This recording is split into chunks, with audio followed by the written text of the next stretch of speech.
bonjour à tous, bienvenue pour un nouvel épisode de Geek en série vacances. Et il se trouve même que c'est le dernier de notre série estivale consacrée à Black Mirror. Et oui, dans cette émission, nous parlerons éducation, mais aussi bilan de ce petit voyage au pays, on va dire, bien sombre de cette anthologie anglaise. Et pour m'accompagner, je suis toujours avec James. Bonjour à toi. Qui n'est plus trop anglaise au fur et à mesure. Oui, qui s'américanise, on peut dire. C'est vrai que... Oui, on peut le dire, depuis son passage sur Netflix, on a vu que il commençait à y avoir des acteurs plus connus. Mais il y a moins en moins de participation anglaise, quoi. Enfin, ouais, je sais pas. Bah là, quand même, tu verras que sur cet épisode, il y a de l'anglais. Il y a de l'anglais. Oui, il y a de l'anglais, mon petit James. Eh bien, écoute, est-ce que tu vas bien? Est-ce que tu n'as pas trop chaud? Non, ça va. Ouais. On a le ventilateur. J'espère que vous ne l'entendez pas.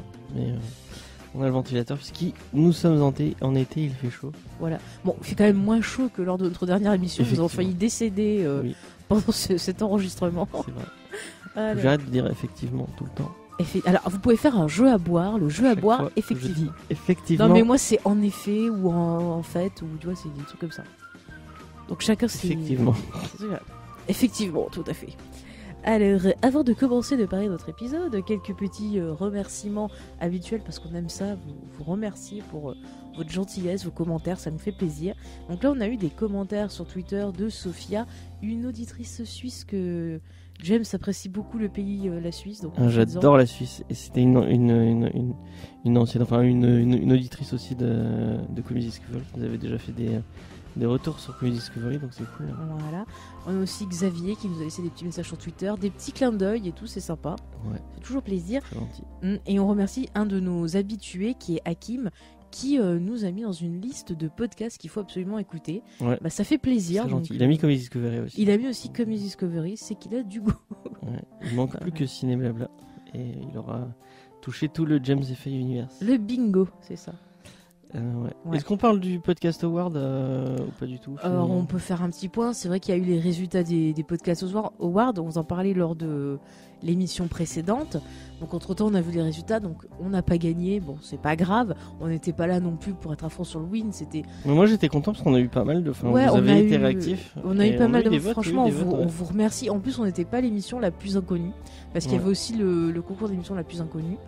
Donc bah voilà, on n'était pas l'émission la plus inconnue, ça fait plaisir. On a tout perdu en fait. On a tout perdu, mais on a tout gagné parce qu'on a vu qu'on avait une jolie communauté les gens qui nous ont envoyé plein d'amour et ça nous a fait vraiment plaisir.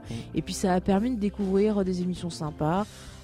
Franchement, l'initiative c'était plus essayer de découvrir de nouveaux podcasts, de nouvelles émissions.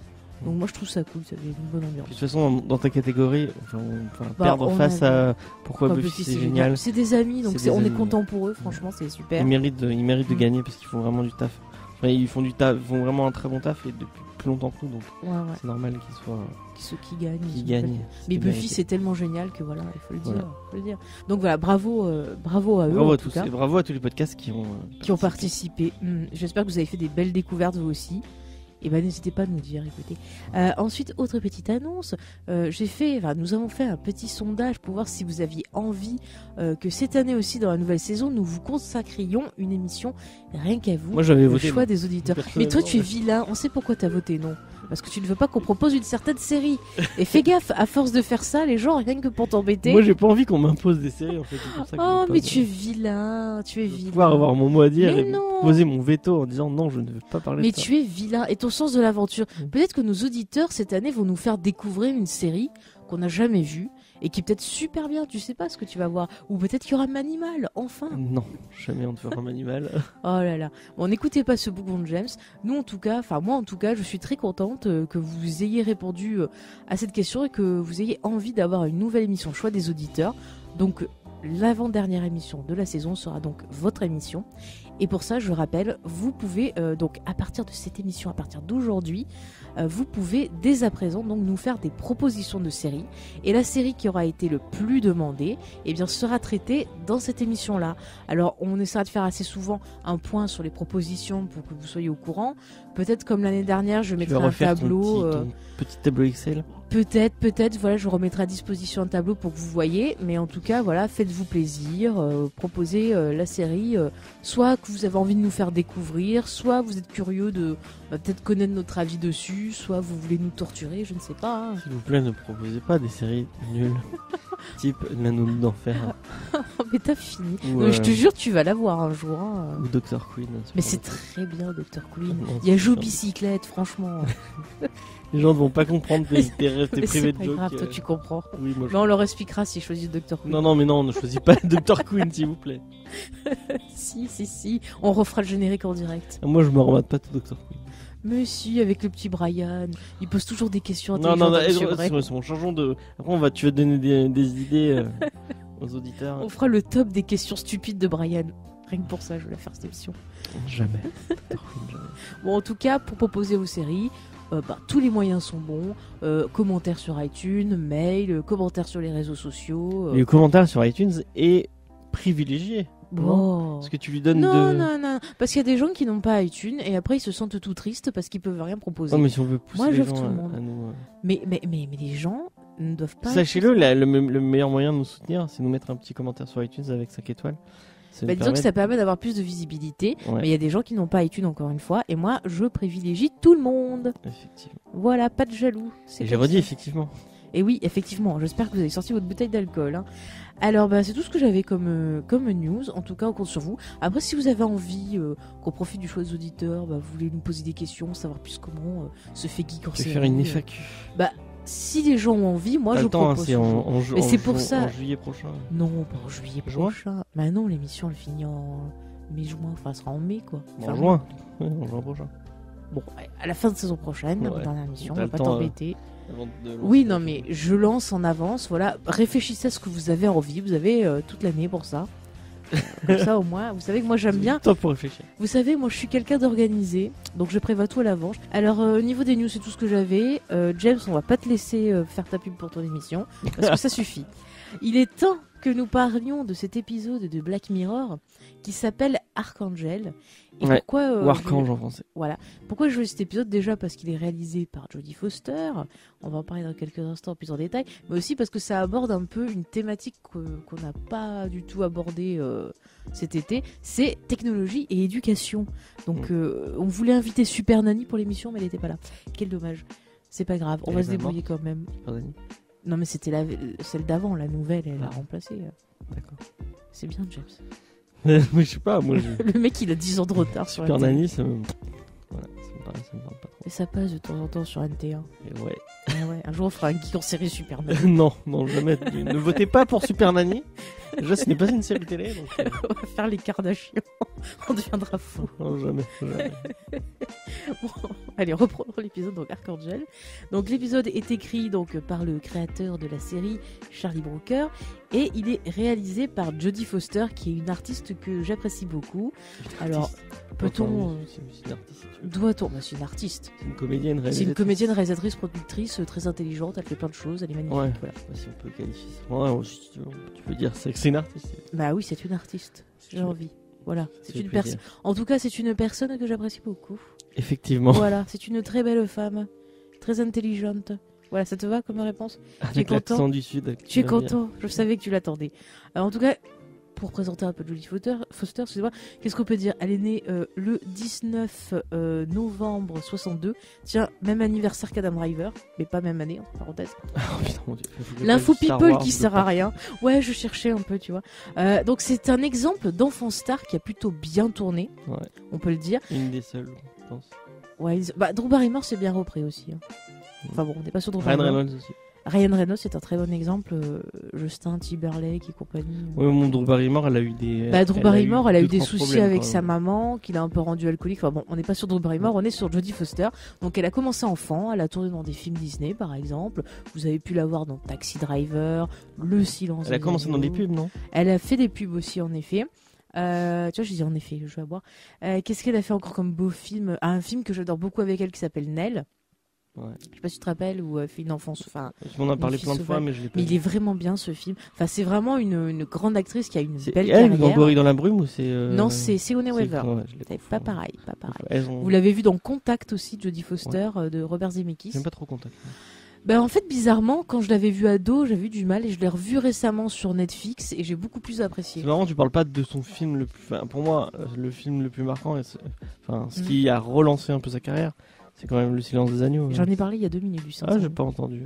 Comment ne pas. C'est vrai que Le Silence des Agneaux, quand même, grosse figure pop culture. Moi, c'est un de mes films préférés. C'est clair, et tu vois, quand on parle d'exemples de femmes quand même qui est assez forte, je trouve que Clarice Starling, malgré le fait qu'au début elle a du mal, il y a quand même des choses choquantes, des choses comme ça, c'est quand même un perso vachement fort, je trouve. Elle incarne parfaitement le rôle, elle le fait vraiment. C'est clair, et c'est l'inspiration de Scully.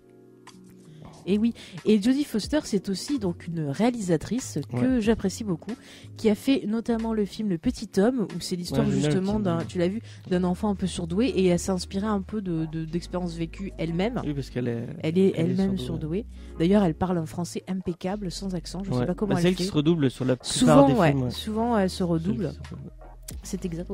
Elle a fait un autre film que j'aime beaucoup qui s'appelle Week-end en famille, avec notamment Holly Hunter, où c'est une famille qui se retrouve. Tu vois un peu les discussions de famille, les problèmes de communication, les problèmes et tout. Il y a le film avec Mel Gibson, le complexe du castor. Moi j'aime pas trop le complexe. Moi j'ai trouvé plutôt assez sympa. Et je trouve qu'elle a réussi à remettre en valeur Mel Gibson. Alors sachant qu'ils sont amis depuis qu'ils ont tourné le film Maverick de Richard Donner, qui est plutôt sympathique. Okay. Voilà. Elle a ensuite fait un film que nous avons vu tous les deux, Money Monster, avec Julia Roberts et George Clooney, qui était plutôt pas mal sur justement c'était un peu sur la thématique de la finance, de la manipulation, de plein de choses. Et c'était plutôt. Mais c'est une bonne direction d'actrice, parce que quand tu vois des mecs comme Mel Gibson et George Clooney, c'est des gens qui normalement. Enfin après, c'est des choix. C'est des goûts personnels, mais moi je trouve qu'ils en font un peu trop des fois. Et avec elle, tu vois, elle arrive à les canaliser. C'est ça, je trouve qu'elle arrive vraiment bien à mettre en scène. Alors après, c'est peut-être parce qu'elle est à la fois actrice et aussi réalisateur. Du coup, elle comprend peut-être le mécanisme des acteurs, et ça lui permet peut-être d'être plus efficace dans ses directions, dans ses. Je sais pas. En plus, je trouve qu'en tant que réalisatrice, elle en fait jamais trop, et elle est toujours au plus près, je trouve, de l'émotion. Genre Money Monster, elle arrivait à avoir une tension, parce qu'en gros, l'histoire de Money Monster, c'est un gars qui anime une émission de finance, qui se fait prendre en otage sur son émission, donc il est en direct. En gros, il y a le gars qui le menace et compagnie. Quelqu'un qui a perdu du fric à cause de lui, je crois. Ouais, parce qu'il avait, je sais plus, il y a des manipulations, c'est vraiment qu'on l'a vu. Mais toute la première partie du film, elle arrive à garder une certaine tension avec très peu de personnages. Ouais. Et franchement, c'est une des premières fois où j'ai pas envie de. C'est clair, mais c'est une des premières fois où j'ai pas envie de baffer George Clooney. C'est quand même un exploit pour moi. Ouais, mais c'est ce que je disais. Elle arrive vraiment à canaliser son énergie et à en faire un bon acteur. Des fois, il suffit d'un bon directeur. C'est comme des mecs comme Scorsese ou elle. Il y a des réals qui vraiment arrivent à gérer leurs acteurs mieux que d'autres. C'est vrai. On regarde Lucas, par exemple. Mais c'est quelqu'un assez généreux, tu vois. Par exemple, sur Panic Room, la petite, Kristen Stewart, qui jouait avec elle disait que justement, elle avait été assez sympa, qu'elle lui avait donné des conseils. Enfin, tu vois, c'est vraiment quelqu'un qui est dans l'attention, qui est dans le partage. Encore une fois, c'est très dur de jouer mal quand t'es dirigé par Fincher, quoi. Panic Room, c'est un film de Fincher. J'aime beaucoup Panic Room. Bon, j'aime tout ce que fait David Fincher dans l'ensemble, mais ça doit être celui que j'aime le moins, mais ça reste un super film quand même. On sent le film de commande un peu. Ouais, au niveau du scénario, il y a des choses qui passent pas trop, mais c'est vrai que visuellement, en tant que réalisation technique, puis elle est vraiment très bien. On y croit justement. C'est vrai que Jodie Foster, en tant que mère, en tant que chose comme ça, c'est quelqu'un qui est très protectrice envers ses enfants et tout. Donc c'est pour ça que je trouve que le choix d'avoir Jodie Foster sur un épisode qui va parler d'éducation et de technologie, c'est ça qui m'a interpellée au départ. Et je me suis dit, ça peut être intéressant. Mais elle a on s'en fout un peu de sa vie privée. Oui, elle a 2 enfants. Elle a 2 enfants. Okay. Oui, alors en fait, pour la vie privée, elle les a eus avec un ami à lui qui a fourni. Ok. Voilà. Et donc voilà, donc elle a eu ses enfants comme ça. Et sa compagne, elle est connue ou c'est une... Alors sa compagne, je sais pas si elle est connue. Ok. C'est un peu le. Enfin, moi je la connais. Le moment gossip. Je l'ai vue avec elle, quoi, mais je la connais pas. Je sais pas ce qu'elle fait comme métier. Après, voilà, c'est cool. C'est leur vie. En tout cas, vraiment quelqu'un de très simple, de très élégant. Bah, elle fait pas trop parler d'elle. Hein. Non, elle est assez discrète en tout cas. Et ses choix de films sont souvent très bons. D'ailleurs, je me rappelle d'un film où elle faisait une fille qui avait été violée. Je sais plus comment il s'appelait. Qui était vraiment pas mal. C'était à peu près à l'époque du... Il me semble qu'elle a eu son deuxième Oscar pour ce film. Elle a pas fait un film sur un pédophile qui avait... Merde, je me souviens plus du nom de ce film. Mais elle a fait tellement de films qu'à Je force crois on qu'elle a sait fait... plus. Non, j'ai dit peut-être des conneries. Parce qu'au même moment où j'ai vu le petit homme, Mhm. j'avais vu un film sur un pédophile, sur un mec qui avait enlevé un gamin dans une ville, et je me demandais pas si c'était elle qui l'avait réalisé aussi. Non, non, Peut-être c'est pas elle. Je t'ai non, cité c'est tous pas- les films qu'elle a réalisés. Non, ça doit pas être elle. Non, non, Excusez-moi, non. je me trompe. C'est pas grave, c'est pas grave. Bon, en tout cas, voilà, Jodie Foster, c'est vraiment quelqu'un qu'on vous recommande. Ouais. Si vous avez pas vu tous ses films, allez-y, que ce soit en tant que réalisatrice ou Bah, commencez actrice. par Le Silence des Agneaux. Moi, c'est par ça que j'ai commencé sa carrière, et vraiment, Le Silence des Agneaux, c'est un grand film. Ouais, ouais. Bon, il est peut-être un peu oublié dans la pop culture, mais vraiment. Non, tu rigoles. Il est pas Ah oublié, il est tout le temps cité. Ah ouais Les gens connaissent plus le film que les livres. Des Mais il y fois. a beaucoup de références à ce film dans la réal et dans. Moi, j'ai vu beaucoup de références. Enfin, Jonathan Demme, il fait vraiment un travail de fou sur ce film. Puis même la bande son du Silence des Agneaux est géniale. Moi, Mais ça- peut-être on reparlera au cours de la saison de l'univers du Silence des Agneaux. Ah oui, c'est vrai. Tu voulais parler d'animal peut-être. Mais voilà, je fais des sous-entendus. non, Et l'autre il arrive, ah bah voilà la réponse, on va parler d'animal. Ouais, mais oui, il y a pas trop de références. Enfin, moi, je l'ai pas trop ressenti. Non, non, mais je dis juste qu'on va reparler de l'univers. Ouais. Justement, on reparlera des bouquins, du film, et faire des comparaisons, des choses comme Mais ça. dans la série de Ryan Fuller. de Brian Fuller, ouais, il n'y a pas trop de références au reste de l'univers, à part des clins d'œil aux personnages. Moins. Ouais. Bon, écoute, on en reparlera Ouais, quand on en on sera reparlera. sur Hannibal. On en Écoutez, voilà. Donc, qui c'est qu'il y a dans l'épisode? Avançons un petit peu. Alors, bah, justement, dans cet épisode, j'ai été surprise. Peut-être trop connu. Il n'y a ouais. pas vraiment de têtes trop connues, mais on va dire qu'il y a certaines têtes qu'on a pu voir passer ici et là dans des séries télé en fait, ou dans des films. Mais c'est vrai que c'est pas vraiment des têtes d'affiche comme par exemple Bah l'épisode. là, c'est Jodie Foster, la tête d'affiche. Ouais, voilà, c'est plus ça qui est mis en avant. Donc on retrouve Rosemary DeWitt qui joue la mère. Elle a fait pas mal de séries, vous avez pu l'apercevoir notamment dans Sex and the City et Mad Men. Sinon au cinéma, vous avez pu la voir dans le remake de Poltergeist, par exemple. Dans le mauvais remake. Le mauvais remake de Poltergeist. Ensuite, on a Nicolas Campbell. Il me semble que c'est lui qui fait le grand-père. On l'a aperçu dans Dead Zone, le film. On l'a aperçu dans Cosmos 99, cette merveilleuse série. Dans Hooker, dans Supercopter, dans Kung Fu, la légende continue, la suite de la série Kung Fu. Dans Highlander, dans FX, effets spéciaux. Et puis récemment, vous avez pu le voir passer dans Orphan Black ou encore dans Les Mystères de Haven. Une série qui était pas trop mal, hein. Mystère d'Haven, j'ai pas vu. Ouais. Bah, dedans, il y a le gars, ça, je ne sais plus son prénom. On va arrêter qui de faisait digresser, le peut-être un peu. pote tu sais, de Alex et Willow dans le pilote de Buffy. Ouais. Voilà, il y a lui. Et Ah, oui, sinon, je vois voilà. tout ça. Sinon, dans le rôle de la fille adulte, il y a, alors je la connaissais pas trop, Brenna Harding.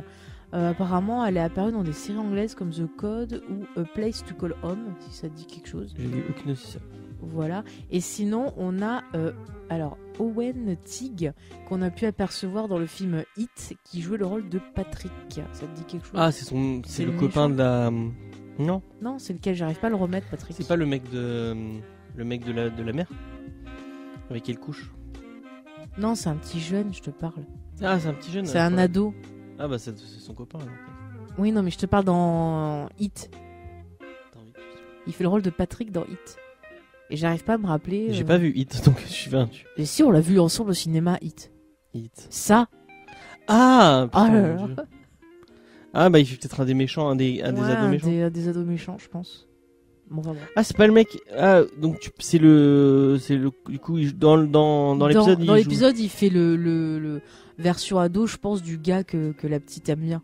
Ok. Voilà. Donc c'est pas celui qui disparaît. Tu sais dans ceux qui harcèlent les enfants. Ouais, je me T'en as un demande. avec des cheveux un peu longs qui disparaît. Ouais, mais je me demande, je pense que c'est pas lui. Peut-être lui. Je pense que c'est lui. Soit c'est lui, soit c'est Mais le lui, il est fou latino, non psychopathe. Non, il est pas latino. Ah, celui qui disparaît, oui. Ouais, celui qui Alors c'est disparaît. peut-être il un est des latino. deux autres Peut-être un des psychopathes. autres, ouais, je ne sais pas. Bon, bref. Si vous avez la réponse, hein, Ouais, dites-le nous encore. geekensérie.rcn. Mais du coup, le mec qui joue le copain de la mère, je l'ai vu dans d'autres trucs, mais je sais pas quoi. Oui, bah j'ai pas retrouvé. Non, c'est pas grave. En tout cas, il est connu. Enfin, je l'avais déjà vu. Mais c'est ça, en fait, dans cet épisode, t'as plein de têtes qu'on a aperçues dans plein de, Ouais. Bah, de c'est séries, des, ouais, tout comme ça. C'est des visages familiers qu'on c'est des voit bons se acteurs. connaître, Ouais, quoi. ouais. Bah d'ailleurs justement, James, peux-tu nous faire un petit pitch avant qu'on parle un peu de notre avis sur l'épisode? Bah, on va suivre la vie d'une petite famille. Donc une famille un peu, c'est une famille monoparentale avec une maman et sa fille. Au début, il y a le grand-père qui vit avec eux. Et en fait, à un moment où la fille la mère amène sa fille au parc, elle va disparaître et ça va lui faire un espèce de traumatisme de voir sa gamine disparaître et de voir. Je pense qu'elle la cherche pendant un moment, elle est en panique et tout, et puis bon, finalement, rassurez-vous, elle la retrouve. C'est au début d'après-midi, je pense, et après, quand on la retrouve, c'est le soir. Ouais. Donc elle a dû disparaître à un moment, ouais. Et ça lui a fait un traumatisme, et elle va proposer, elle va aller faire un espèce d'essai clinique pour un truc qui s'appelle Archangel. Archangel. Et en fait, c'est un dispositif qu'elle va mettre dans le cerveau blanche. Oui, c'est ça, c'est quelque chose qu'on met dans le cerveau de sa petite. Ouais. Et grâce à une tablette. Grâce à une tablette, elle va être géolocalisée. Elle va pouvoir voir ce que voit sa fille tout le temps. Elle va pouvoir même des filtres sur ce que voit sa fille. Et du coup, sa fille va grandir avec ce. Oui, ce qu'on peut dire, c'est qu'on va suivre l'évolution de la petite de l'enfance jusqu'à l'âge adulte. Ouais. Et au bout d'un moment, elle va laisser tomber parce qu'enfin, on va en au parler fur et à plus mesure en de l'épisode, détail. on voit que pour pitcher, au fur et à mesure de l'épisode, on voit que encore une fois, la technologie dans Black Mirror, finalement, c'est pas si. On va comprendre que c'est un peu invasif et que c'est peut-être pour l'évolution de sa fille, c'est peut-être pas très intelligent. Et il va y avoir un événement qui va faire qu'elle va récupérer, la tablette qu'elle avait laissée parce qu'elle peut pas lui enlever l'implant. Donc elle va juste laisser de la tablette de côté et laisser sa fille grandir sans le filtre et sans surveiller ce qu'elle fait. Il va y avoir un événement qui fait qu'elle va récupérer sa tablette et ça va partir en couille. Voilà. Oui. C'est très très sombre comme épisode. Hein. Ouais, c'est pas. Du coup, James, tu veux garder la parole, on parle d'un truc. Qu'est-ce que tu as pensé de cet épisode? Alors voilà, c'est ce que j'allais dire. J'ai vraiment été déçu par les 2 épisodes d'avant. Là, je pense que c'est le fait que ce soit Charlie Brooker qui réécrive. Ce mec. Et il me semble que l'épisode 4 de la saison 2, c'était lui qui avait écrit aussi. Hein. Il n'y a que l'épisode 1 de la saison 3 que c'est pas lui qui avait écrit. Ok. Ouais, oui, j'avais été déçu. Bon, moi, j'ai vraiment pas l'épisode que toi tu as adoré avec Machine. Moi, j'avais pas retrouvé ce qui faisait le sel de Black Mirror. Là, on le retrouve vraiment. On voit le génie d'écriture qui est Charlie Brooker, qui vraiment, ce mec, c'est fou quoi. Il arrive et là, vraiment, on retrouve ce que j'avais vraiment kiffé sur les premiers épisodes de la saison 1 où on te montre une technologie mais on le met au niveau de l'humain et au final c'est une histoire au lieu que ce soit une histoire sur une technologie, c'est une histoire d'humain en fait. Et on nous parle de personnages et c'est au travers de ces personnages qu'on voit que la technologie c'est pas forcément, elle est mal utilisée et même si c'est avec des parce que clairement elle a des bonnes intentions mais ça part en couille du fait que les bonnes intentions finalement ça peut être corrompu mais je suis assez d'accord avec ce que tu as dit. Moi j'ai beaucoup aimé l'épisode parce que c'est rare, tu vois, c'est rare quand tu vois un épisode qui est consacré à des problèmes, je veux dire, d'éducation, où vraiment tu ressens, tu te mets vraiment à la place de la mère et à la place de l'enfant, et que tu arrives à avoir les 2 points de vue de façon juste.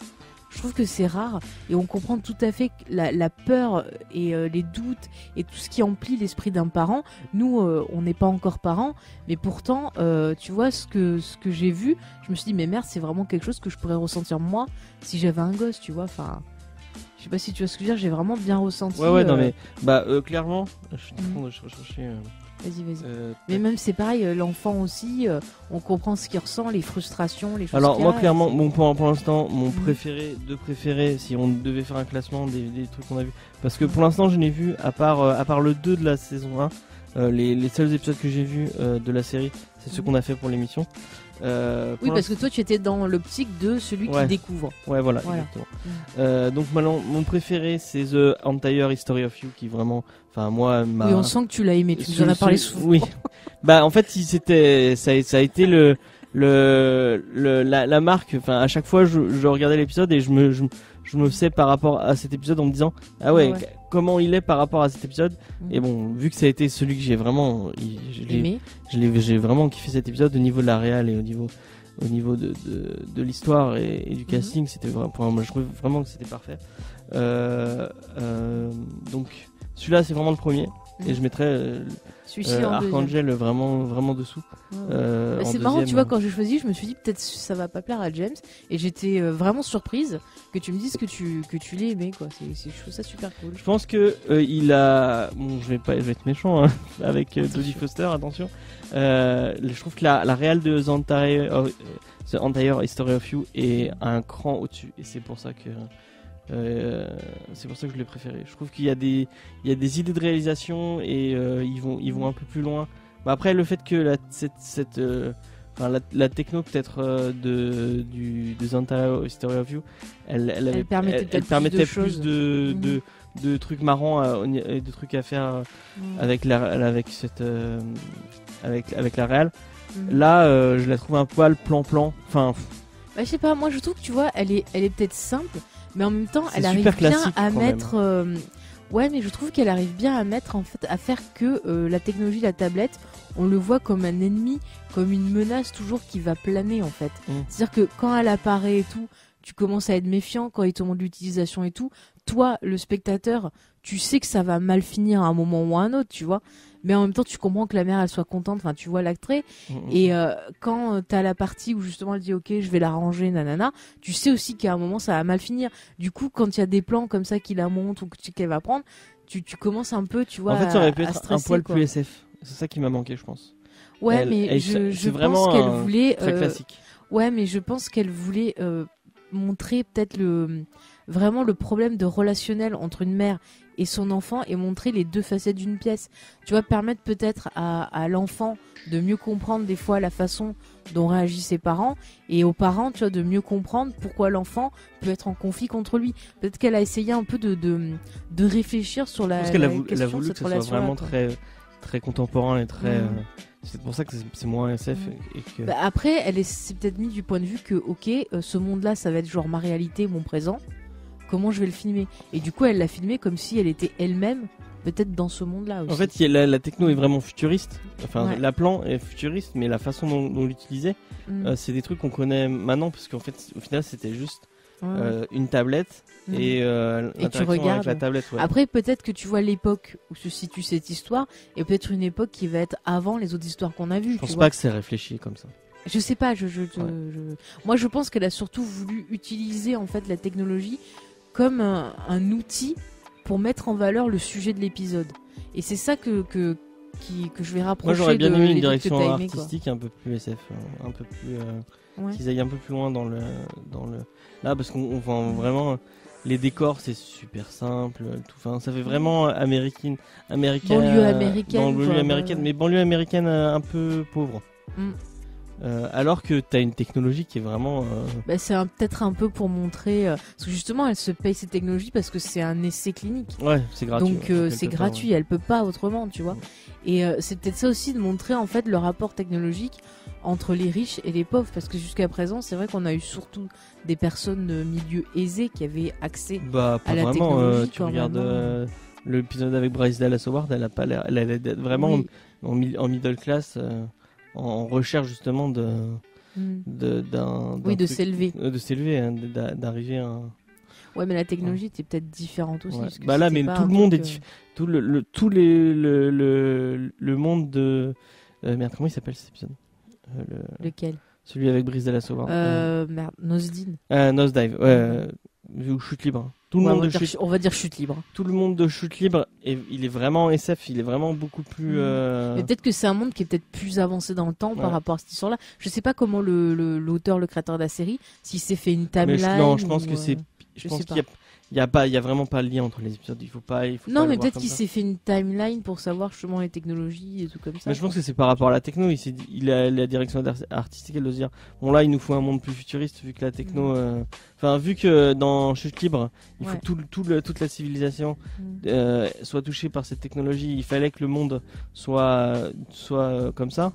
Là dans Archangel, c'est juste la fille qui a c'est accès. ça qui teste un truc. Ouais. Et le reste du monde est assez simple. Et c'est complètement C'est pour ça que je pense que c'est peut-être, tu vois, justement, un début d'accès vers le futur. Ouais, c'est pour ça que je pense que c'est à une autre période, quoi. Enfin, moi j'ai ressenti comme ça. En tout cas, la direction des acteurs, je l'ai trouvé plutôt bien. Je trouve que c'était plutôt, on y croyait, tu vois, que ce soit les petites filles, parce que justement on voit l'évolution.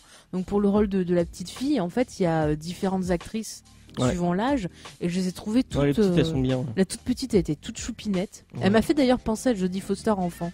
Alors je sais pas si elle-même. Non, je sais pas, elle ressemble pas trop. Ah si, la toute petite blonde et tout tout. J'ai pensé à elle et du coup je me suis posé la question de savoir si Jodie Foster elle-même, elle a peut-être trouvé qu'elle avait eu une mère sévère pendant son enfance ou une enfance assez rigide. Je sais pas. Je me demandais s'il n'y avait pas un regard peut-être genre de elle enfant qui comprend peut-être finalement maintenant ce que c'est d'être une mère vu qu'elle est devenue mère elle-même, tu vois. Peut-être penser à ça aussi. Je sais pas. En tout cas, l'épisode est bien. Du coup, je le mets deuxième. Après, c'est vrai qu'on a une photo dans l'épisode, ça m'a interpellé. C'est très gris. Ouais. C'est angoissant en fait, je trouve. C'est vraiment pauvre. Enfin, il y a vraiment un côté. On se sent dans l'Amérique un peu profonde. Mais en fait, tu te rends compte que la mère, sa seule richesse, c'est sa fille. Et qu'elle veut absolument pas la perdre. C'est sa plus grande peur. Et du coup, ça motive pourquoi elle a voulu faire courir peut-être un risque à son enfant. Mais j'ai pas trop compris ce qu'elle faisait comme taf, si elle était kiné ou si elle était infirmière. Alors moi j'ai compris qu'elle s'occupait de sportifs, donc je pense qu'elle est kiné, non? C'est pas des sportifs, c'est des Si, gens c'était un sportif qui venait la voir, enfin des gens qui font du sport, non? Ah, moi j'ai compris ça comme ça. Non, c'était un mec normal. Bon, alors on va dire kiné en tout cas. Je pense qu'elle était kiné ou un truc, ou peut-être un cran en dessous de kiné. Je sais pas. Genre infirmière ou un truc comme ça, tu vois. Je pense pas infirmière. Ouais, bah kiné alors. Moi je pense kiné, peut-être dans un hôpital ou un truc comme ça. Bon, en tout cas, voilà. Dans le milieu médical. Le grand-père était peintre. Ouais. Et le papa, je sais plus s'ils en parlent. On n'en parle pas du papa. On ne sait pas s'il est mort, s'il est parti. Non, il n'y a pas de. Voilà. Mais c'est fou quand même que elle aurait pu prendre, tu vois, d'autres couleurs, d'autres dominantes. Mais le fait d'être sur du gris tout le temps, ça donne vraiment un côté angoissant, je trouve, à ce monde-là. En fait, ça va avec la techno qui a enfin, c'est très aseptisé. Elle a essayé d'aseptiser tout l'univers de sa fille en disant c'est vrai que c'est intéressant ce point-là que tu dis, aseptisé. Ouais. C'est vrai que c'est pas mal. D'ailleurs, je trouve que c'est au niveau des bonnes idées de réalisation, je trouve que justement, donc avec la tablette, elle peut censurer ce que voit sa fille, d'où la violence et tout. On parlera de cette thématique un peu plus en détail plus tard. Mais j'ai bien aimé la mise en scène où en fait, genre, elle voit brouiller comme si en fait c'était Canal+ sans le décodeur, quoi. Elle entend même pas ce que lui dit les gens, elle voit pas le truc et tout. Et je trouve que c'était des bonnes idées quand même. Ouais, c'est une bonne idée. Le flou est un peu bizarre, une espèce de mosaïque un peu bizarre. Ouais. Non, mais tu vois, il y a quand même pas mal de bonnes idées et c'est vraiment un épisode qui est quand même fort. C'est marrant, ils auraient pu récupérer le truc de White Christmas en mettant le même. Non, ils auraient pu mettre le même flou, quoi. Mais qui te dit que peut-être, par exemple, ce flou-là, c'est pas ce qui va inspirer après pour. Peut-être. Ah, peut-être que tout est lié. Peut-être qu'un jour on apprendra que tout est lié. Je vois plus de liens entre White Christmas et Archangel qu'entre Archangel et nous. Et ton épisode préféré. Ah, et Chute libre. Ouais, mais c'est peut-être une autre dérive, une autre. Je sais pas. Mais je pense pas que ce soit qu'ils aient écrit les épisodes avec un quelconque lien. Je sais pas, mais je trouverais ça marrant qu'au final tout soit lié. C'est toi qui cherches en tant que. Mais oui, parce que moi, bien les trucs. J'aime la théorie du complot. Est-ce que tu veux rajouter... Malgré que tu critiques autant les univers partagés, j'ai l'impression que tu aimes ça finalement. Je critique pas les univers partagés. Tu critiques un peu Marvel. Ah non, mais parce que c'est mal fait, c'est pas bien fait. C'est pas organisé, il y a des trucs qui vont pas. Enfin bon, c'est un autre mais il faut un livre avec tout qui soit bien listé, avec les trucs. Non, mais il faut faire ça bien, ça va être bordélique leur dossier là. Me lance pas sur Marvel. Mais regarde Star Wars. Va te plaindre à Star Wars, Kevin bon, Feige. Il y a des petites arrête avec Star Wars. Tu m'as lancé sur le sujet. Est-ce que tu veux rajouter quelque chose sur l'épisode ou tu veux qu'on rentre un peu plus en détail justement sur les thématiques? Sur quel ouais, je sais pas. C'est-à-dire sur l'épisode. En général. Ah bah non, il est cool. Voilà. Donc on va rentrer un peu plus en détail sur les thématiques de l'épisode et notamment l'éducation. C'est-à-dire, est-ce qu'on peut protéger son enfant de tout? C'est un peu la question, une des questions qu'on se pose dans Mais si l'épisode. toi t'avais un enfant, est-ce que t'aurais... Est-ce que j'aurais mis cette technologie? Ouais. J'aurais pu se mis chez toi. Ah d'accord, merci. Non, je rigole. Mes non temps. mais j'avoue que tu vois, ça m'a fait un peu... Enfin, ça m'a fait réfléchir. Bon, j'ai pas encore d'enfant, mais j'ai un chat. C'est pas pareil. Mais quand même. Mais tu vois, je me fais déjà du souci pour mon chat. Donc je me dis, si j'ai un enfant, mais je vais être horrible. Et non, mais c'est vrai que ça m'a fait réfléchir, c'est tu peux pas protéger ton enfant de tout. C'est pas possible de tout contrôler. Et si t'essayes, à mon avis, tu vas lui faire du mal. Au début de l'épisode, tu peux te dire, ah bah c'est pas con, pourquoi elle fait pas ça, enfin, moi, à partir du moment où j'ai vu la caméra, qu'elle voit ce qu'elle peut voir son gosse, je fais, ah non, ouais. C'est pas possible. Le fait de géolocaliser, c'est peut-être pas... Bon, géolocaliser, ouais, ça peut être intéressant, surtout pour les enlèvements. On sait souvent que, par exemple, il y a des parents qui offrent des portables à leurs gosses et tout, justement, pour qu'ils puissent les géolocaliser s'il y a un souci. Donc ça, c'est pas le souci, c'est de voir en fait ce que voit son gosse. Je trouve que c'est un peu une violation de l'intimité de l'enfant.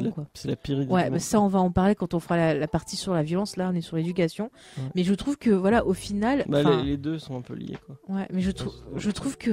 Alors après, bon, voilà, je vais pas parler de mes relations propres avec ma mère et compagnie, mais c'est vrai que quand t'es toi-même très angoissé et que tu veux empêcher ton gosse de souffrir parce que t'as toi-même souffert, finalement en faisant ça, tu vas le faire souffrir parce que tu vas l'empêcher de faire plein d'expériences. Et malheureusement, je trouve que avoir des fois des mauvaises expériences, avoir des choses, c'est ça qui te construit aussi, qui te permet d'apprendre. Et il faut pas tout préserver son enfant. Mais c'est marrant parce que tous les deux on a une éducation très différente. Moi c'est pas critiquer ton éducation de dire que j'ai eu plus de liberté, plus après le fait que j'ai vécu dans une petite ville, peut-être que ça a aidé. C'est une autre histoire. Mais le fait que moi j'ai été beaucoup dehors, j'ai passé beaucoup de mon adolescence en dehors de chez moi et ado j'étais quasiment jamais chez moi, j'étais toujours avec des potes dehors en train de faire des conneries, et que toi ta mère est beaucoup plus stricte et c'est pas qu'elle me fait un peu penser à la mère de l'épisode, c'est-à-dire qu'elle avait des angoisses et que du coup elle voulait nous protéger de choses qu'elle-même elle avait vécues ou autres, et finalement ça rend pas service parce que quand on se retrouve face à des épreuves, on n'a pas ce qu'il faut pour les affronter. Et je trouve que, après c'est mon avis, peut-être que quand j'aurai un enfant je réagirai pas pareil, mais j'avoue que moi si j'ai un enfant, je préfère être là comme un guide, partager mon expérience avec lui pour l'aider du mieux possible à affronter les choses et être là quand il a besoin, mais ne pas l'empêcher de faire ses propres expériences. Après, tout ce qu'on peut faire, c'est les guider, partager les bonnes choses comme les mauvaises choses pour qu'ils puissent avoir toutes les infos possibles pour prendre leurs décisions, mais on ne peut pas les empêcher de vivre, de les empêcher de faire des expériences. Oui, il faut qu'ils fassent leurs propres erreurs, sinon tu... C'est ça. Ouais. C'est ça, c'est des erreurs qu'on apprend. Et je trouve que dans l'épisode, on a un excellent exemple avec la mère qui justement va régir la vie de sa fille, l'empêcher de faire des expériences. Par exemple, on a un exemple avec un chien qui fait peur à sa fille. Elle va le censurer. Et on voit que finalement, la petite, elle grandit avec cette peur parce qu'elle sait que ça, c'est un danger pour elle. Mais quand elle retrouve un peu sa liberté, petit à petit, de elle-même, elle va apprendre à ne plus avoir peur de ce chien. Tu vois, et si sa mère l'avait empêché de faire cette expérience-là, d'apprendre comment d'elle-même trouver le courage et après justement finalement nouer une relation plus affective avec ce chien, tu vois, sa mère s'est empêchée de faire ça. C'est marrant, je l'ai pas vu comme ça, moi.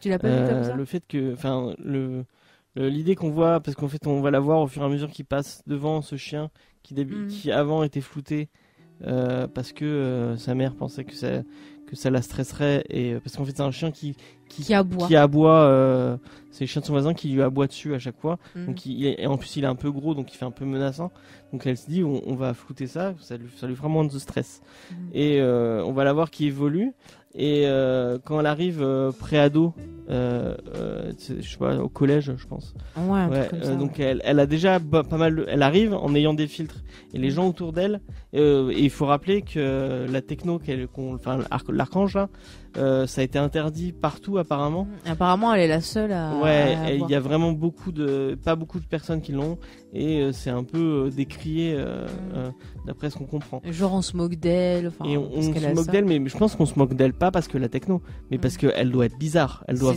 on sent qu'elle est bizarre. Et il y a un moment où la mère va comprendre que c'est pas normal qu'elle réagisse comme ça. En fait, elle va voir quelqu'un qui lui dit qu'elle a du mal à se connecter socialement et qu'elle a du mal à se connecter à ses émotions.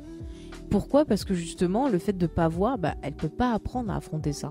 Mais en fait, elle a grandi sans aucun facteur de stress, donc elle ne sait pas ce qu'est. Je pense qu'il y a vraiment un côté, son truc de bien et de mal est vraiment biaisé. C'est ça. Puisqu'elle voit pas le mauvais, elle a jamais vu d'acte mauvais, donc elle ne sait pas ce qui est mauvais, ce qui est bien, ce qui est mal. Et moi j'ai eu l'impression, et on a ce lien en fait, quand elle va enlever ce blocage et qu'elle va oublier la technologie, la gamine va évoluer en étant un attrait en ayant un attrait vers ce qu'on lui avait interdit. Et je pense que le fait qu'elle aille caresser le chien, c'est parce qu'elle se dit ah merde, je le voyais pas.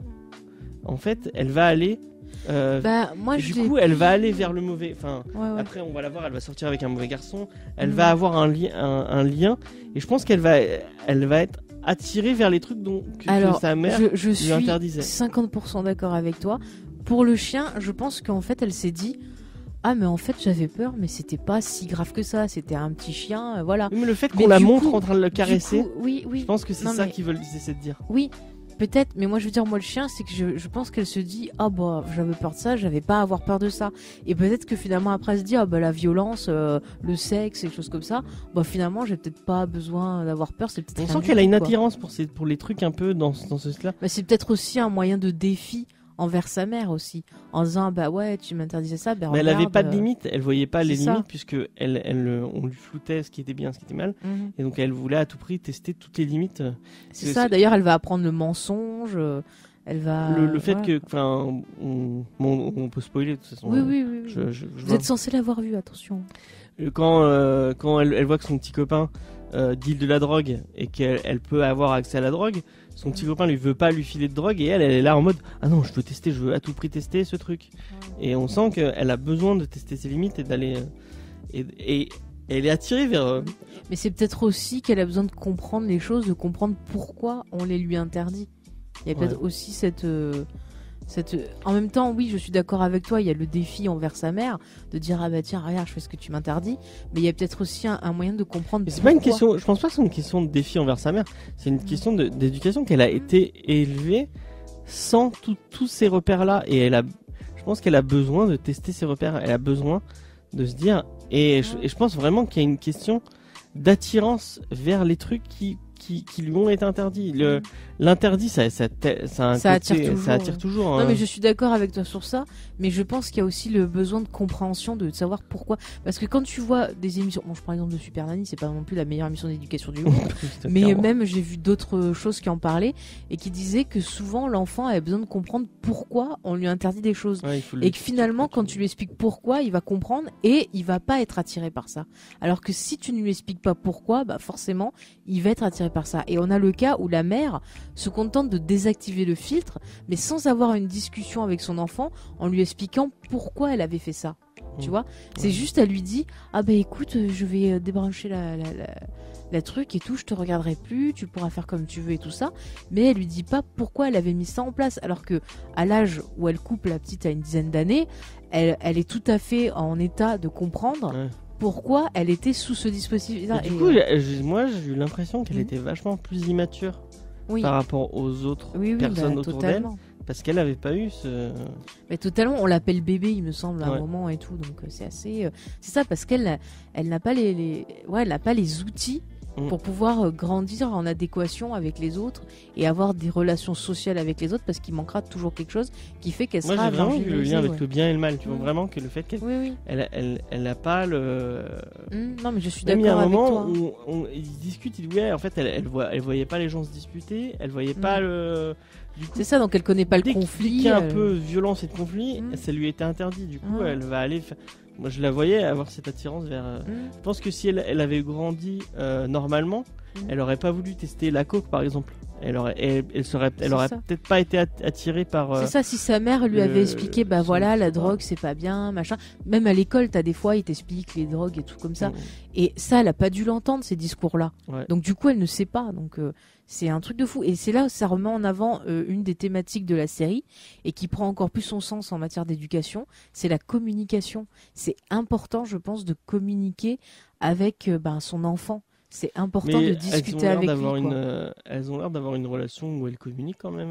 Je sais pas. Bah, pas sur les choses essentielles en fait. Ouais, c'est ça, tu te rends compte que finalement, les choses essentielles, des fois, soit les parents ont peur d'en parler avec leur enfant, ne savent pas comment en parler avec leur enfant.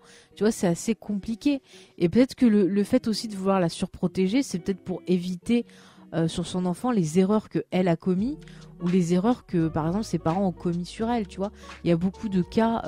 Bon, j'ai un peu lu pour préparer l'émission, mais il y a beaucoup de cas où tu as des enfants, par exemple, sont obsédés par l'idée de ne pas refaire ce que leurs parents ont fait sur eux. Et que finalement, en voulant faire totalement autre chose, font peut-être des fois pire, tu vois. C'est partir d'un extrême à l'autre, c'est pas la bonne solution, tu vois. Bon, après, on n'est pas là. Alors attention, je précise, s'il y a des parents qui nous écoutent, on n'est pas là pour vous faire la leçon. On est là, voilà, on partage juste notre avis de la façon dont on le voit. Ensuite, si justement vous êtes parent et que vous voulez apporter des précisions, on vous y encourage. Ça aurait été peut-être intéressant d'avoir dans l'émission. Bah ouais, mais j'ai pas pu avoir de parents. Je suis désolée. Un invité qui connaisse la parentalité. Mais c'est pas grave. Nos auditeurs peuvent nous témoigner justement leur propre expérience, voir comment ils ont ressenti l'épisode et ce qu'ils pensent un peu de tout ce qu'on dit. C'est intéressant. C'est intéressant. Du coup, au niveau de... on va partir sur la violence, après on va partir sur autre chose. Justement, le fait d'avoir un enfant, comme tu dis, qui n'est pas mis face à la violence. Est-ce que c'est une bonne idée ou pas? Est-ce que finalement... On voit clairement que non. On voit clairement que non. Et du coup, ça m'a rappelé une histoire qu'on avait entendue dans l'émission Exocet, qui était animée par Patrick Beau, voilà, donc qui s'occupe d'Axolot, où à un moment, il avait raconté une expérience qui avait été faite, alors je sais plus si c'était aux États-Unis. Après on ne sait pas si c'est vrai ou pas. Les Exocet est une super émission de radio. Moi, c'est un des trucs qui m'a donné envie de faire de la radio. Allez l'écouter, tout est dispo. On peut retrouver sur le site d'Axolot. Sur le site d'Axolot, elle est disponible. Mais je pense qu'il faut prendre avec de grosses pincettes. Il faut prendre du recul. Mais je trouve juste que le principe. Dans cette émission, après, ils ont fait avec les infos qu'ils avaient à l'époque. Et je sais qu'une fois, on a eu la chance de pouvoir faire une interview avec lui. Et il m'avait confié que voilà, il y a des infos qu'ils ont eues plus tard qui contredisaient ce qui s'est dit dans l'émission, des choses qui avaient été menées, des enquêtes et tout. Mais bon, là, c'est une histoire qu'ils avaient racontée. Il me semble que ça vient des États-Unis. C'était dans les news. Et en gros, en fait, ils avaient fait une expérience sur des enfants.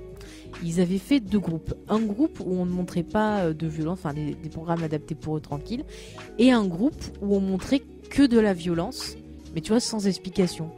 Et en fait, des années plus tard, en faisant des recherches et tout, ils se sont aperçus que ce groupe-là qui avait vu que de la violence et des trucs, mais vraiment bien gore et compagnie, il y en avait qui avaient mal tourné, il y en avait même qui étaient devenus serial killers. Okay. Donc du coup, on se rend compte que montrer de la violence sans explication, c'est le meilleur moyen de déformer les choses. J'ai entendu ailleurs cette histoire aussi, mais je sais pas si elle est vraie. Je sais pas si elle est vraie, mais en tout cas, ça fait un peu peur. Et ça pose des questions, justement. C'est vrai que souvent, on a ce débat à la télé, genre qu'est-ce qu'on peut montrer aux enfants, qu'est-ce qu'on peut pas montrer. Et c'est vrai qu'on a déjà eu, par exemple, des auditeurs ou autres qui sont venus demander... moi, j'ai déjà eu des messages où on me demandait est-ce que tu penses que je peux montrer ça à mon enfant ou pas, enfin, des choses qu'on avait vues. Et c'est vrai que c'est assez compliqué. J'ai eu une conversation hier après-midi avec Spades de Comics Fair, où on discutait de représentativité et de on parlait du personnage de Wonder Woman et du film Wonder Woman, où il râlait un peu sur toute la promo autour du féministe, du soi-disant féminisme du film. alors que, enfin, sans, bon, je suis pas une femme, donc peut-être que ça m'a moins parlé. Tu pourras peut-être le dire. Oui. Moi, je trouve que clairement le film est pas un brin de. Non, mais c'est. De message féministe. Alors, moi, je vais te dire, je veux dire, moi, ce que j'ai apprécié sur le film, c'est qu'on a un vrai film de super-héros avec une fille, mais qui te mettent pas tout le temps en avant, genre, ah, c'est une fille, elle est trop mignonne, elle va faire que des trucs de fille. Oui, non, mais je veux dire, il n'y a pas de message. Non, mais c'est traité y a normalement. pas de discours féministe. Mais c'est traité, mais c'est ça, moi, que je veux. C'est de l'égalité. Moi, ce que je retiens sur le film, c'est de l'égalité. Elle a le même traitement que un Batman, un Iron Man, un machin. Ils auraient pu avoir un méchant sexiste et le fait. Oui, on aurait pu avoir, par exemple, comme dans le film Supergirl, une méchante fille, tu vois, ou par exemple, un très bel exemple, Catwoman le film avec Sharon Stone méchante, qui travaille dans quoi? Dans le cosmétique. Tu vois, c'est un peu. Là, on a un traitement normal. Oui, c'est une Amazon. Oui, non, mais je veux voilà, dire, elle aurait pu se combattre quelqu'un de sexiste et. Ouais, mais c'est quoi le rapport avec la violence là du coup? Oui, non, mais on discutait par rapport à ça et il me disait, mais Wonder Woman, enfin, moi j'ai, mais en fait, c'est cool d'avoir un personnage positif et féminin. Et pour les petites filles, c'est cool quoi. Et il me disait, mais des personnages positifs féminins, t'en as des milliers. Enfin, il me parlait d'Ellen Ripley, il me parlait de Sarah Connor. Quand t'es un enfant, tu peux pas voir ça. Moi, je sais que genre, tu vois, enfant. Moi, tu vas pas montrer Alien et Terminator bon, alors moi, je suis à des enfants. Alors je veux dire, mon premier contact avec Alien, j'avais 8 ans, je passais au salon, pile quand il y avait la scène où le Alien sort du truc. Oui, il m'a dit qu'il avait vu Alien et Terminator à 8-9 ans. Alors Terminator, j'avais 9-10 ans. Bon, bref. Mais après, ça dépend. Alors, je pense que ça dépend de plusieurs facteurs. Déjà, ça dépend de l'éducation. Et ça dépend de la sensibilité de l'enfant. Ouais, après, moi, pour mon exemple, je sais que mon père, tu vois, il a attendu certains films pour me les montrer, pour être sûr que je sois assez apte pour ça.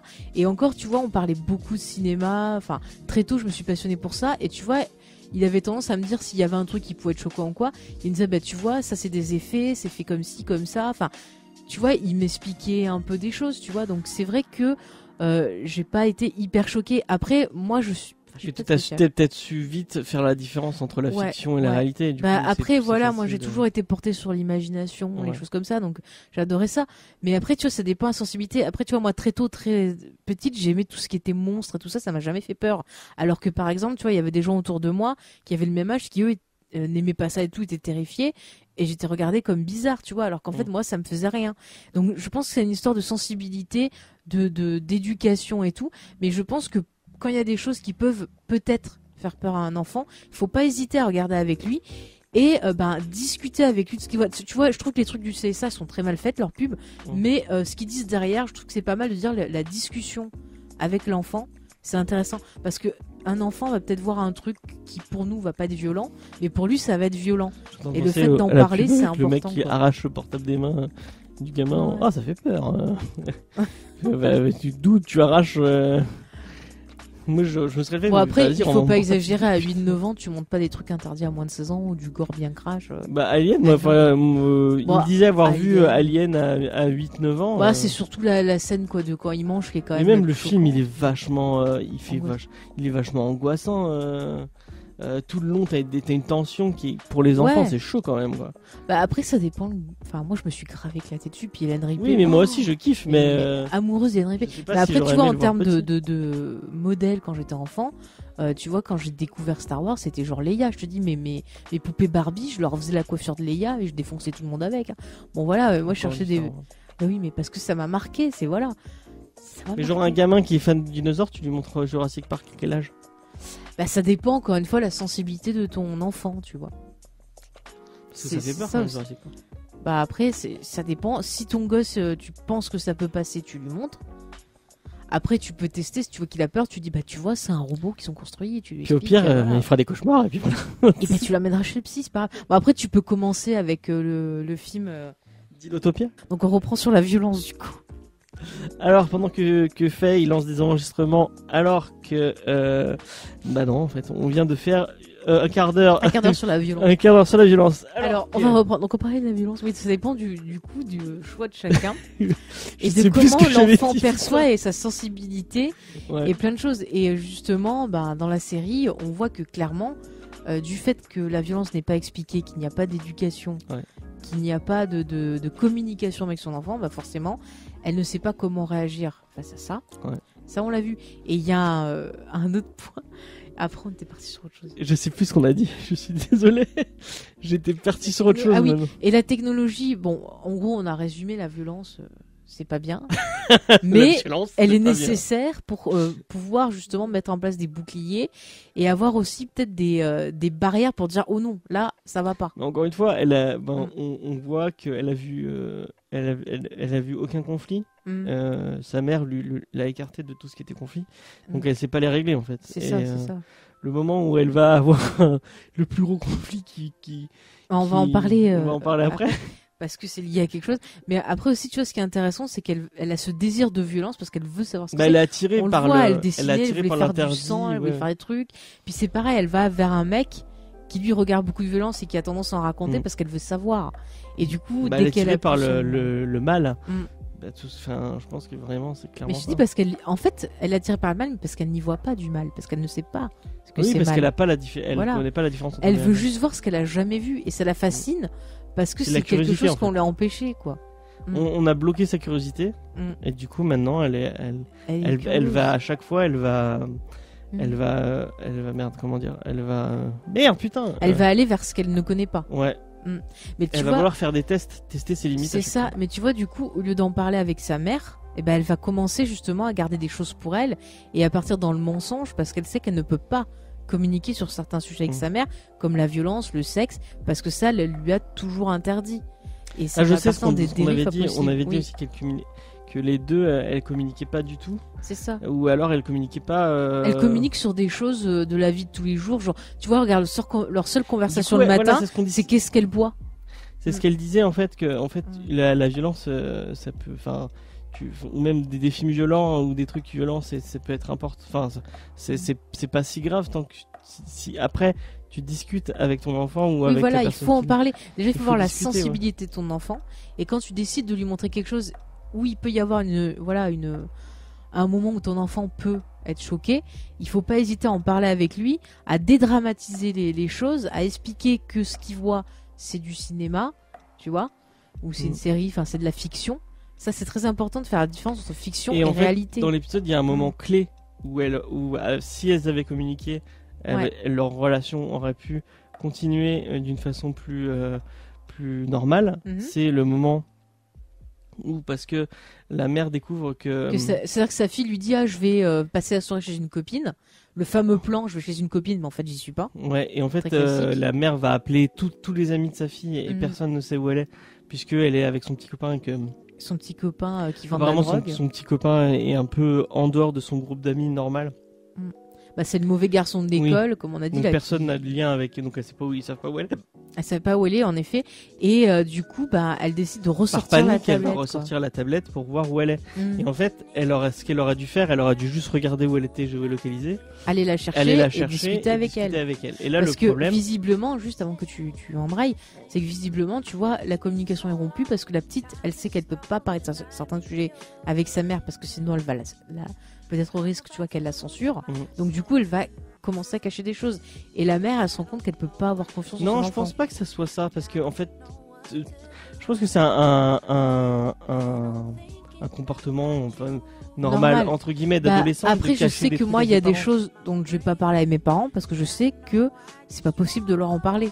Moi, je sais que si mes parents étaient au courant des trucs que j'ai fait quand j'étais ado, je pense que clairement, je serais pas ici. Là parmi nous. Je ne serais pas ici pour en parler. Mais j'ai fait beaucoup de conneries. Mais c'est normal pour un adolescent. Enfin, normal, c'est pas vraiment normal, mais un adolescent qui ment, c'est un adolescent, donc forcément. Parce que aussi, quand tu deviens ado, tu es plus un enfant. Encore une fois, tu as besoin de tester tes limites et tu as besoin de te construire, d'avoir ton jardin secret. Tu vois, c'est le moment où tu commences en fait à briser un peu certains liens avec tes parents pour pouvoir t'affirmer et devenir toi-même adulte. Et or, elle, on voit très bien que c'est pas vraiment ça. Et là, clairement, au lieu de même si elle avait regardé, parce qu'après, en fait, elle va regarder. Elle commence à dépasser les limites. À travers les yeux de sa fille, elle va voir Elle aurait pu regarder à travers pour voir où elle était ou donc avec qui elle était. Oui, pas... oui, bah. Bon, c'est clairement c'était pas la bonne idée, mais Oui, bah clairement, surtout là, le moment où elle est tombée. elle va la voir en train de perdre sa virginité. Mm. Mais du coup, si le moment, du coup, après on la voit rentrer et le moment où elle va rentrer, moi clairement, je me suis dit bon bah elles vont discuter. Et en fait non, elle va rester dans le mensonge et lui dire ah c'était bien avec machine et lui dire oui oui. Et là clairement, si là elle avait dit bon bah j'ai vu que t'avais menti. Ok, j'ai utilisé la tablette, c'est peut-être pas. Oui, c'était pas bien, mais je m'inquiétais. Mais je m'inquiétais parce que je savais pas où t'étais. Elles auraient discuté et elles auraient pu régler ce. Mais tu vois, le problème c'est que pour un parent, c'est peut-être dur d'avouer qu'il a eu tort. Ouais. C'est quelque chose qu'on peut observer. Ils vont rester dans le non. Elles vont rester dans le non-dit et aggraver les choses. Je pense que c'est cet événement qui est la. Exactement. Exactement, parce que ça crée une faille entre les deux. Et on voit très bien que d'un côté, t'as la mère qui a pas envie d'avouer que elle a échoué, tu vois, dans ce qu'elle lui avait dit. C'est pas facile pour un parent de rebelle qui n'a pas fait les bons choix. Elle a plus confiance parce qu'elle sait qu'elle lui ment. Aussi, donc c'est pas facile. Et de l'autre côté, t'as la gamine qui, elle, a envie de vivre sa vie, mais a pas envie que sa mère vienne lui mettre des bâtons dans les roues et la laisse faire. Après, la gamine, elle a pas conscience qu'il y a eu ce déclic. Non, mais chez la mère c'est juste que la mère, la gamine, tu vois, c'est une ado. Et c'est quelqu'un qui a envie de prendre sa vie en main. Et puis c'est quelqu'un qui n'a pas vécu de conflit et de violence. Mais finalement, tu vois, ça va arriver dans le pire truc. C'est-à-dire que la plus grande peur de la petite de savoir que sa mère pouvait la diriger va arriver. Et la mère va faire vraiment ce qu'il fallait pas faire du tout.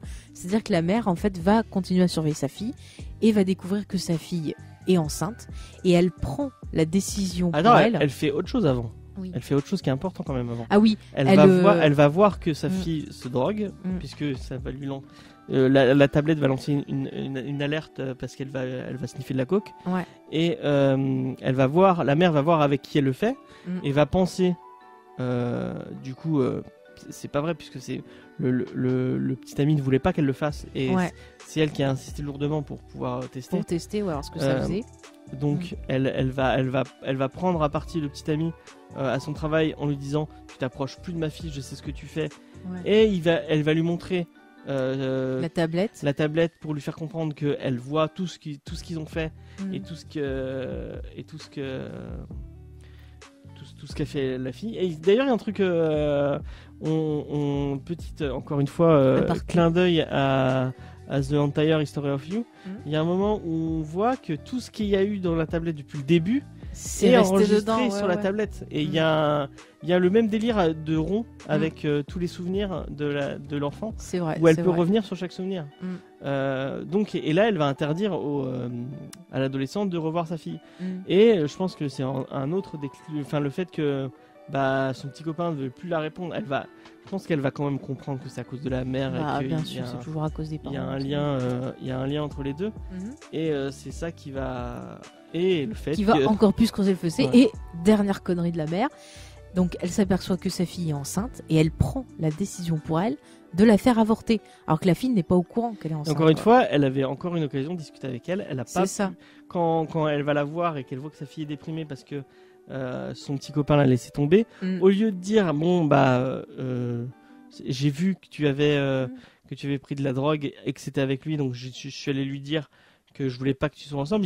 Elles auraient pu discuter. Bon, elle l'aurait forcément mal pris, mais oui, mais peut-être ça aurait pu arranger quelque chose. Leur relation aurait pu être plus saine, mais elle, clairement, non, elle a préféré rester dans le non-dit et rester dans la surveillance. C'est encore une fois une mauvaise décision. C'est ça. Et la dernière mauvaise décision, c'est vraiment où elle décide de je prends ta vie en main, tu fais des conneries, je reprends tout en main, je décide pour toi et je te fais avorter sans que tu le saches, quoi. Ouais, ça c'est horrible. Ça c'est horrible parce que c'était à sa fille de prendre la décision. Comme on dit, ce sujet c'est un sujet dur, mais chacun a le choix de faire ce qu'il veut faire. Oui, c'est ce qu'on dit. Clairement, la fille aurait pu avorter et ça aurait été sain qu'elle avorte puisqu'elle n'était pas mature. Clairement pour élever un enfant. Faut pas dire ça. On va dire que ça aurait été peut-être logique ou sage. Faut pas dire ça. Parce que là, quand tu moi, dis je le sain, vois comme ça. Moi, oui, non, mais dis juste plutôt logique à la place de sain. Non, mais parce que après, c'est peut-être dû à mon expérience. J'ai vu dans mon entourage plein de gens qui avaient des enfants trop tôt et qui clairement n'étaient pas matures ou pas. Et ça, c'est pareil, c'est comme la violence, c'est une question de sensibilité de la personne bah oui. et de maturité. Mais encore une fois, voilà, ça appartient à la personne, c'est son. Mais c'est elle a son quoi, corps, la quoi. 16 ans, 16 Oui. ans, t'es pas. Mais après, c'est son corps. Oui, c'est son corps, Donc, effectivement. Donc ouais, elle aurait dû pas- avoir le choix. Elle aurait dû avoir le choix d'avorter ou de se dire bon, je le garde. Mais je après, le tu fais vois, des fois, t'as la adopter, ou- logique, mais t'as le sentiment aussi, tu vois. Donc, C'était pas à très dur. c'était clairement pas à la mère de se Ah dire. non, c'était bon, bah, je clairement la fais. pas à elle de décider.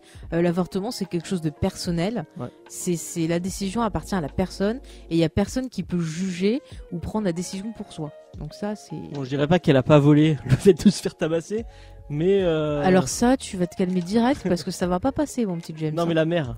Non, personne mérite de se faire tabasser ou autre.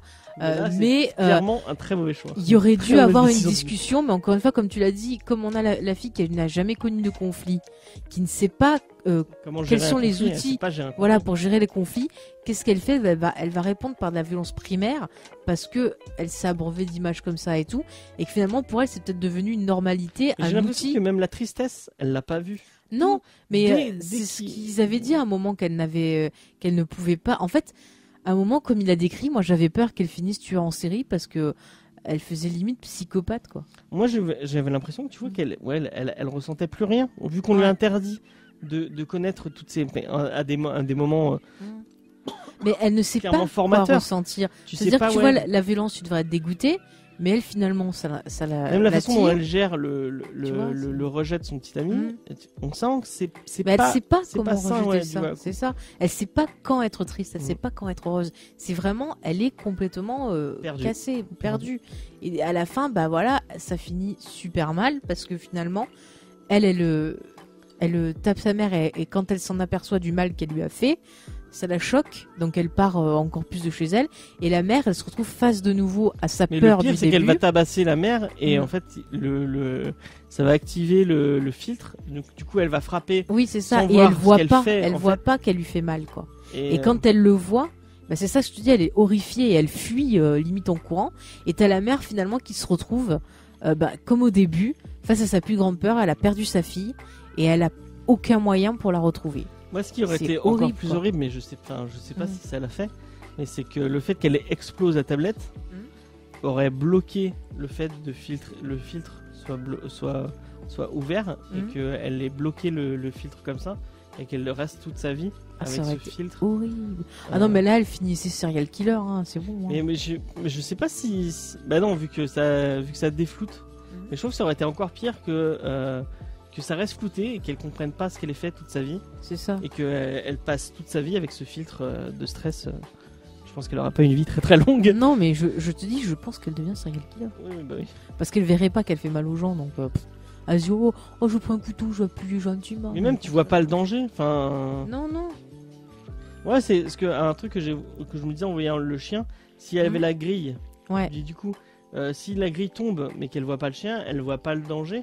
C'est ça, Comment le elle peut chien aurait pu la. Comment la elle peut bouffer, réagir quoi. face à un truc flouté qui avance vers elle? Elle sait pas ce que c'est. C'est ça. Genre un autre exemple aussi qui était intéressant, c'est quand elle est petite et qu'il y a son grand-père qui fait la crise cardiaque. Oui, elle le voit pas. Ouais. Elle voit pas, elle croit qu'il s'amuse ou qu'il est parti, elle sait pas où il est, tu vois. Mm.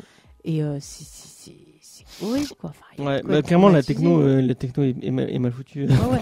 Non, mais là, on voit très bien que la technologie, finalement, en matière d'éducation, c'est pas bon du tout. Ouais. Parce que ça va dans des extrêmes, que ce soit des extrêmes de Enfin, bon, télésurveillance, cette des extrêmes techno-là, d'images.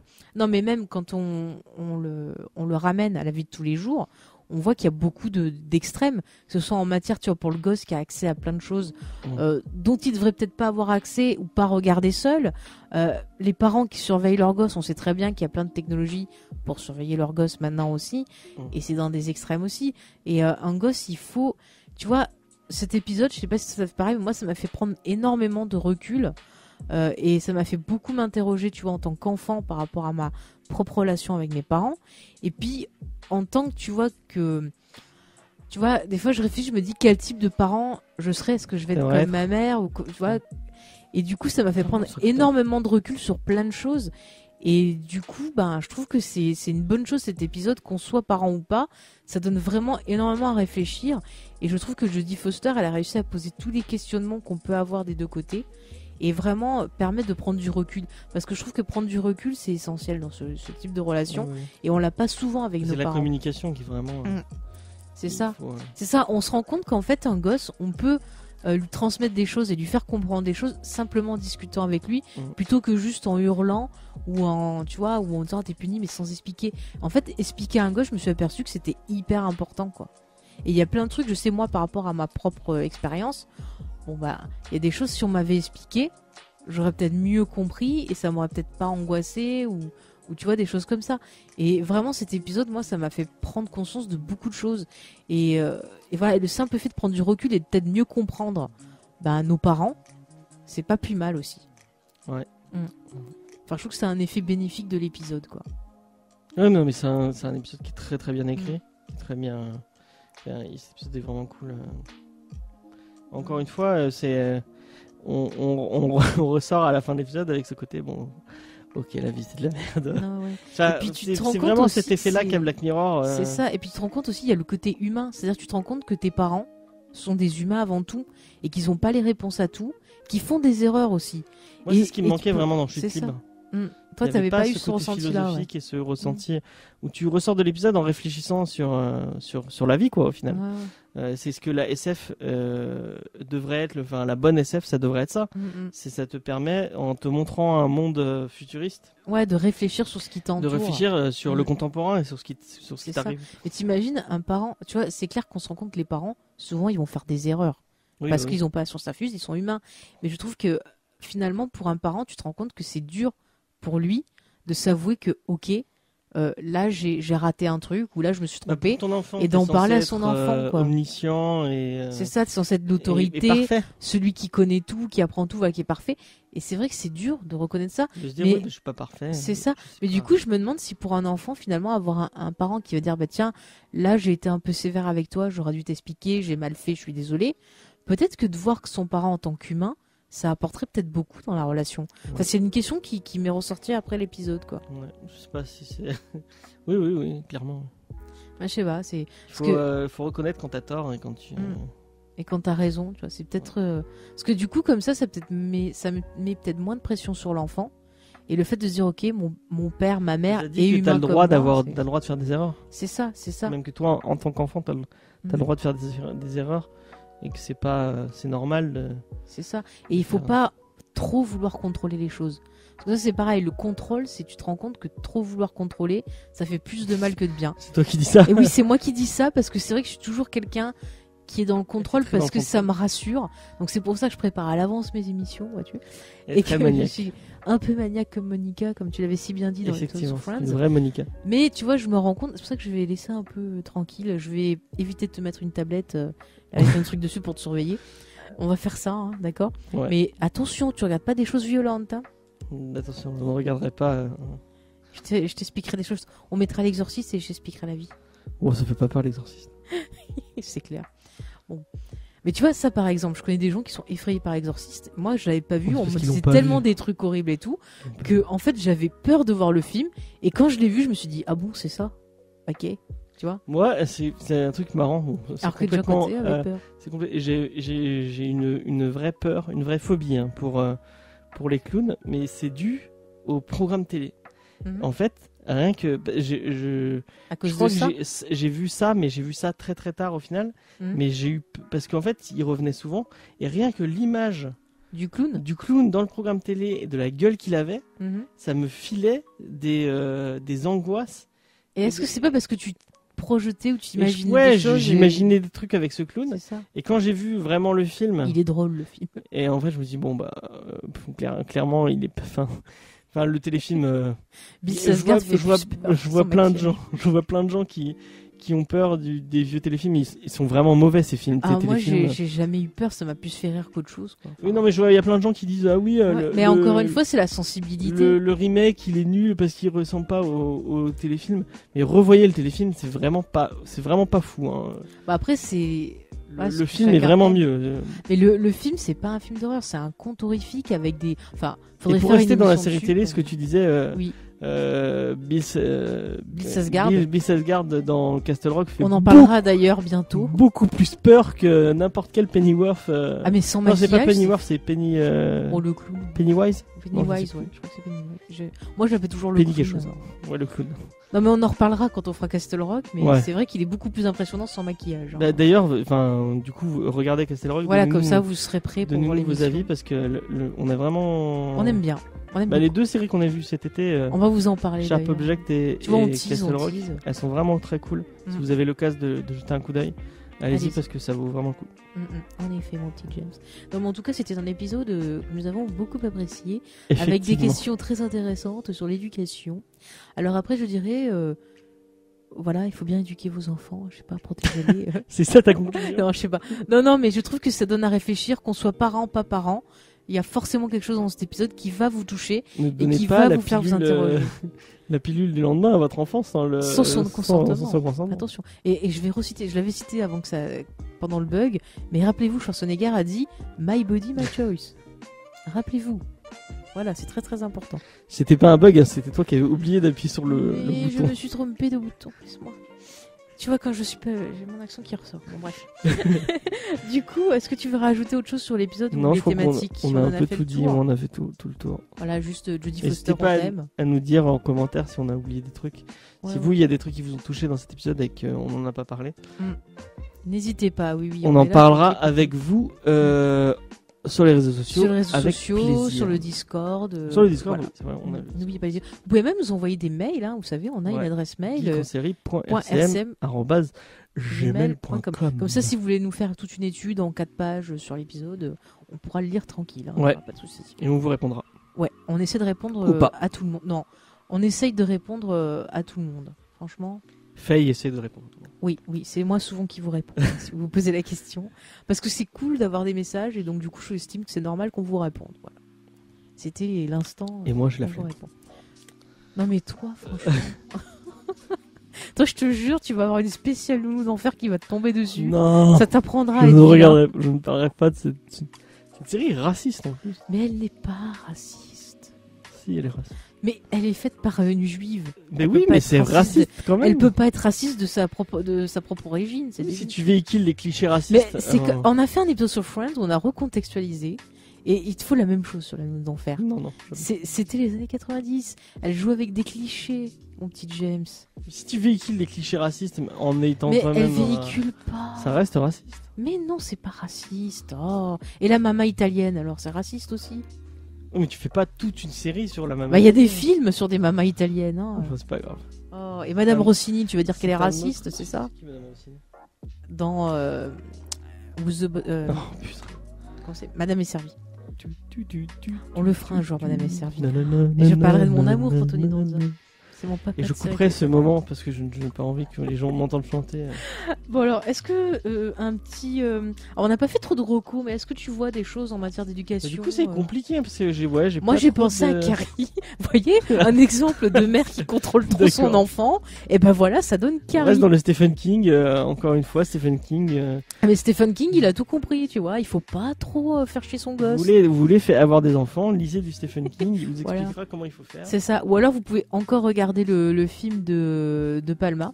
Oh non, Ah si, en termes de réalisation, il est quand même cool. Attends, moi le j'aime split pas de screen. Palma. J'aime vraiment pas de Palma. Oui, bon, le gars est un peu exécrable. Non, dans mais la j'aime vie, pas mais- sa réalisation. Non, mais enfin, moi j'ai bien aimé ce film-là. Après, j'ai vu le téléfilm où il y avait Émilie de Ravin qui était pas terrible, et on a vu tous les deux le remake. Enfin, c'est pas d'un remake. Ah oui, avec l'adaptation. Chloé Moretz. Avec Chloé Moretz. Alors par contre, Julianne Moore en mère qui dépasse un peu les limites, elle était très Non, mais bien. clairement, Chloé Moretz, elle est beaucoup trop mignonne Ouais, pour être la risée de tout son lycée.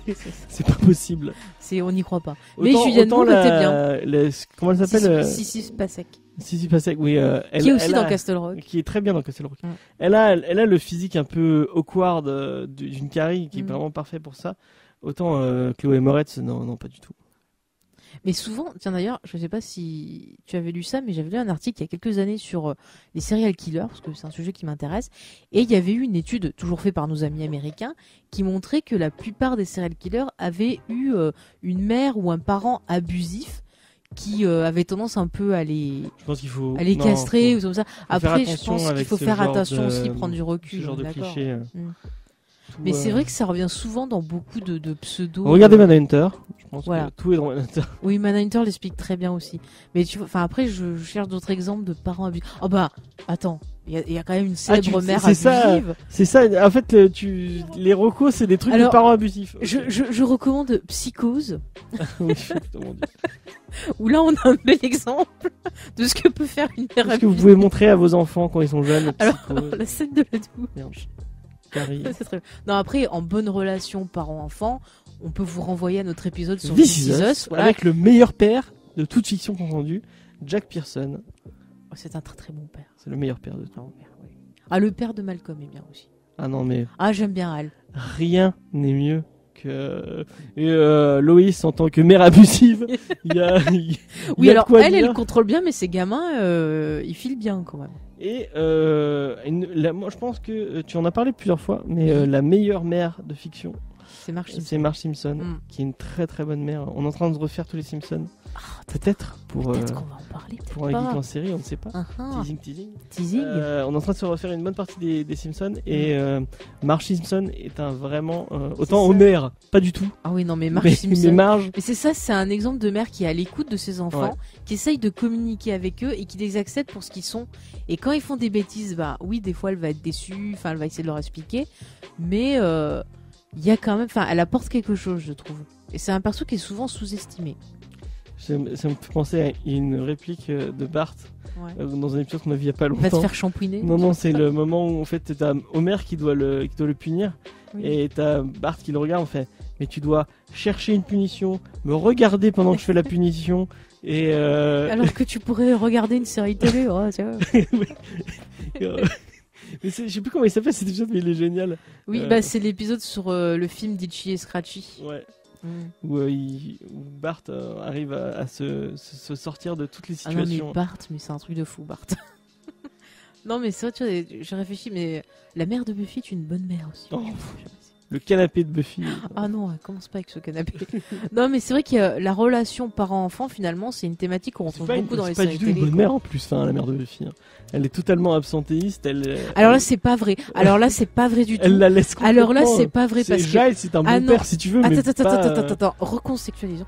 La mère de Buffy a quitté Los Angeles pour on s'en fout, c'est pas, on va pas offrir un meilleur climat pour sa fille. Elle est tout le temps en train. Elle a bien choisi. Non mais un climat d'éducation. Bon, elle savait pas que c'était la bouche de l'enfer, c'est pas marqué quoi. Mais elle essaye toujours de communiquer avec sa fille, d'essayer de savoir quel est le problème de sa fille. Et puis quand elle sait que sa fille est une tueuse, quand même, elle essaye après de l'aider. Sunnydale, un bon lycée, des bons. Et une bouche de l'enfer. Trop sympa. Non mais en tout cas c'est vrai que cette thématique parent-enfant, elle est souvent abordée dans les séries télé, surtout dans les séries ados par exemple. Et c'est une thématique qui est toujours intéressante, mais c'est vrai que souvent on n'a pas forcément le recul. On a soit l'idéalisation, soit l'autre extrême. Et je trouve qu'avoir un épisode comme ça qui apporte du recul, je trouve que c'est intéressant. Et on retrouve un peu cette thématique. On retrouve un peu dans les sitcoms, dans les vieilles sitcoms, genre marier deux enfants, les trucs comme ça. De quoi? Le recul? Non, la relation parent-enfant. Je pense que tu devrais pas citer marier deux enfants parce que c'est vraiment pas un bon exemple. Oui, non, mais j'ai pas dit que c'était un bon exemple. Mais non, mais notre belle famille. Ouais, mais ça, tu vois, c'est le côté idyllique, genre les parents super et tout. Enfin, il y a pas Cosby Show. Alors le Cosby Show. On va plus en parler. D'accord. Voilà. On va plus en parler. On fera pas d'épisode sur Bill Cosby alors? Non. Voilà. On va plus en parler. Les pauvres. J'avoue que j'ai extrêmement du mal à revoir le Cosby Show maintenant, quoi. de se dire. Se dire que le mec il prenait des valeurs familiales. Il me semble qu'il avait même fait des bouquins d'éducation. Je crois que c'est lui, hein. Et voir ce qu'il est devenu, non, c'est pas un exemple. Mais je vais lui dire. C'est à la maison. C'est à la maison. On peut faire un épisode spécial parents pédophiles si tu veux. Non, c'est bon, ça ira, James. Ça ira. La relation, encore une fois. Attends, c'est ça que je vais pas, c'est que Jodie Foster aussi, ça m'a rappelé Week-end en famille aussi, où tu retrouvais un peu ce système de relations parents-enfants, les non-dits, qui finalement gâchaient les relations et que si t'en parlais, ça pouvait améliorer et tout. Sauf que là, elle avait pris un prisme un peu plus, un peu plus léger, on va dire. Mais j'étais en train de la relation Kiss Mars, Véronica Mars. Également. En fait, tu séries utilises un peu les programmes qu'on est en train de préparer. Cette relation, elle est vraiment bien. Ouais. Ils sont vraiment. Bah, parce qu'ils communiquent beaucoup. Ouais, ils communiquent beaucoup. Ouais. Mm, mm. Même s'il y a beaucoup de mensonges entre eux, ça reste. Ouais, reste mais très ils le savent en fait. Ouais. C'est ça en fait. C'est un jeu entre eux. Et puis quand elle a besoin, bah il est là et ainsi de suite. C'est un jeu. Enfin, moi, je pense que la relation est pas super saine parce qu'il y a beaucoup trop de mensonges et notamment du côté de Véronica où elle cache beaucoup de trucs à Ouais, son mais il y a père. des trucs qu'elle lui dit pas parce qu'elle veut pas lui faire de la peine quoi. Enfin, on en reparlera quand on fera Véronica. Et du coup, bon là, je pense qu'on a fait le tour au niveau des robots. Et je tiens à le dire, Kiss Mars c'est un meilleur père que n'a été. Merde, c'est comment son prénom Madame Summers. Madame Summers, Patrick Duffy. Non. Buffy Summers. Ah, son père. Non, bah non, sa mère. Sa mère, elle est très bien, sa mère. Et je dirais Kiss Mars c'est un meilleur parent que la mère de. Non, mais tu peux pas dire ça. Ah si, c'est clair. Tu peux pas dire ça. Franchement, si tu dis ça, c'est parce que tu n'as rien compris au personnage de Joyce. Ah voilà, Sérieux. Joyce, excusez-moi. Non, mais franchement, je suis désolée. J'aime pas Joyce. Je suis pas d'accord avec toi et je pense que je vais te faire inonder de courriers d'auditeurs qui vont dire que tu n'as rien compris. Même si j'aime beaucoup Kristen Sutherland, qui est une très bonne actrice. Non, mais je pense que tu n'as rien compris. Je vais me faire Est-ce que engueuler. tu vois d'autres recommandations de Non, parents je crois horribles qu'on a fait pour ta beaucoup de recommandations. Là. Alors, si en matière de parents, on va recommander le film de John Krasinski. Sans un bruit, qui est très bien en matière de. On a fait un ciné blabla dessus, mais on vous recommande le film parce qu'en matière de relations parents-enfants, c'est pas mal. C'est pas mal. Voilà. Mon petit James, on va faire un petit bilan de cet été. J'allais dire, est-ce que tu Mirror. recommandes The Office, un personnage de The Office en tant que parent, la mère de comment il s'appelle, Michael Scott. Bon, on la voit pas. Oui, non mais On l'a juste au téléphone. on sait que Elle est bizarre. elle est très bizarre. Donc James. Oui, James. Oui. Ce petit bilan Black Mirror de l'été. Donc toi qui étais dans la position de celui qui découvrait la série, est-ce que finalement ça t'a donné envie de voir les autres épisodes ou est-ce que pour toi Black Mirror ça À chute suffit? libre, je me serais dit mais en fait vraiment la série perd de son intérêt au fil de ses saisons. Mhm. Et maintenant qu'on a vu Archangel. bah non, en fait, il y a des petits regains d'intérêt et peut-être que je regarderai la suite. Je sais pas si je regarderai de suite parce que c'est pas une série. C'est pas dans tes priorités. C'est pas mes priorités. J'ai d'autres trucs à regarder à Mhm. côté. Mais quand j'aurai le temps, quand j'aurai une heure à tuer, je regarderai. Ça se regarde un peu comme un film, un téléfilm, Ouais. quoi. Tu fais un petit épisode par là. Après, c'est vrai que t'as aucune saison qui va être parfaite. Enfin, moi, il y a toujours des saisons, tu vois, où il y a un épisode ou deux qui va être un peu moins bien que les autres. Mais c'est ça, en fait, quand tu fais des anthologies. Mais je trouve que prends les vraiment la comptes de la- saison 1 est d'une Ouais. qualité qui n'est pas égalée par la suite. Vraiment, Mhm. je trouve que c'est. Bah, c'est vrai que par la suite, tu vas voir un ou deux épisodes marquants par saison, comme je te disais. Mhm. Et puis après, tu vas te dire, ouais, bof. Je trouve que l'américanisation a un peu édulcoré le show, qui est. Enfin, après, c'est mon avis. J'ai pas vu la série dans l'ensemble, donc oui. je trouve que vraiment les premières saisons, il y avait vraiment des super bonnes idées Mhm. et une super réal, et Ouais. ça s'est un peu Mais perdu. après, au fur et à est-ce que peut-être il faudrait. Parce que tu vois, on sait que c'est beaucoup le créateur de la série qui crée les histoires. mesure. Charlie Brooker, ouais. Et peut-être, ça serait peut-être pas mal d'avoir du sang neuf, peut-être d'avoir plus de personnes qui auraient plus de. Bah ouais, mais le regarde, point de vue aussi, quand c'est pas lui qui écrit, c'est vraiment pas. Bah après, ça livre. dépend les personnes qui prend. Peut-être que les personnes qui ont travaillé, tu vois, qui font plus de la comédie sur l'épisode donc 1 de la saison 3, étaient peut-être pas, tu vois, encore très à l'aise avec ça. Quoique, Mais, c'est pas lui qui écrit The Entire History of You. C'est une autre. Si, c'est lui qui. Non, c'est un autre C'est mec. un autre mec. C'est un autre Ouais. mec. Mais après, ça dépend les personnes qui vont travailler dessus. Mais je trouve que d'avoir des points de vue différents sur un même sujet, c'est toujours intéressant. C'est pour ça que moi, je sais que, par exemple, tu prends la 4ème dimension. Bon, des fois, t'avais des histoires un peu moyennes, mais t'avais de grandes histoires et t'avais des points de vue différents et tout. Les Contes de la Crêpe, c'est pareil. Tu peux pas, sur une série anthologique, tu Ouais, peux c'est pas bon. tout le temps être au top. Ça dépend les personnes qui C'est vont vrai. travailler dessus. Mais je trouve que c'est toujours intéressant. Moi, je sais que si tu veux te faire d'autres séries anthologiques, moi, je te conseille parce que c'est les deux que j'aime beaucoup, la 4ème dimension Chair de poule. et Conte de la Crypte. Alors, Chair de poule, ouais, quand t'es ado, tu peux regarder ça, c'est gentil, mais voilà. Ok. Bon, on a fait un peu le tour.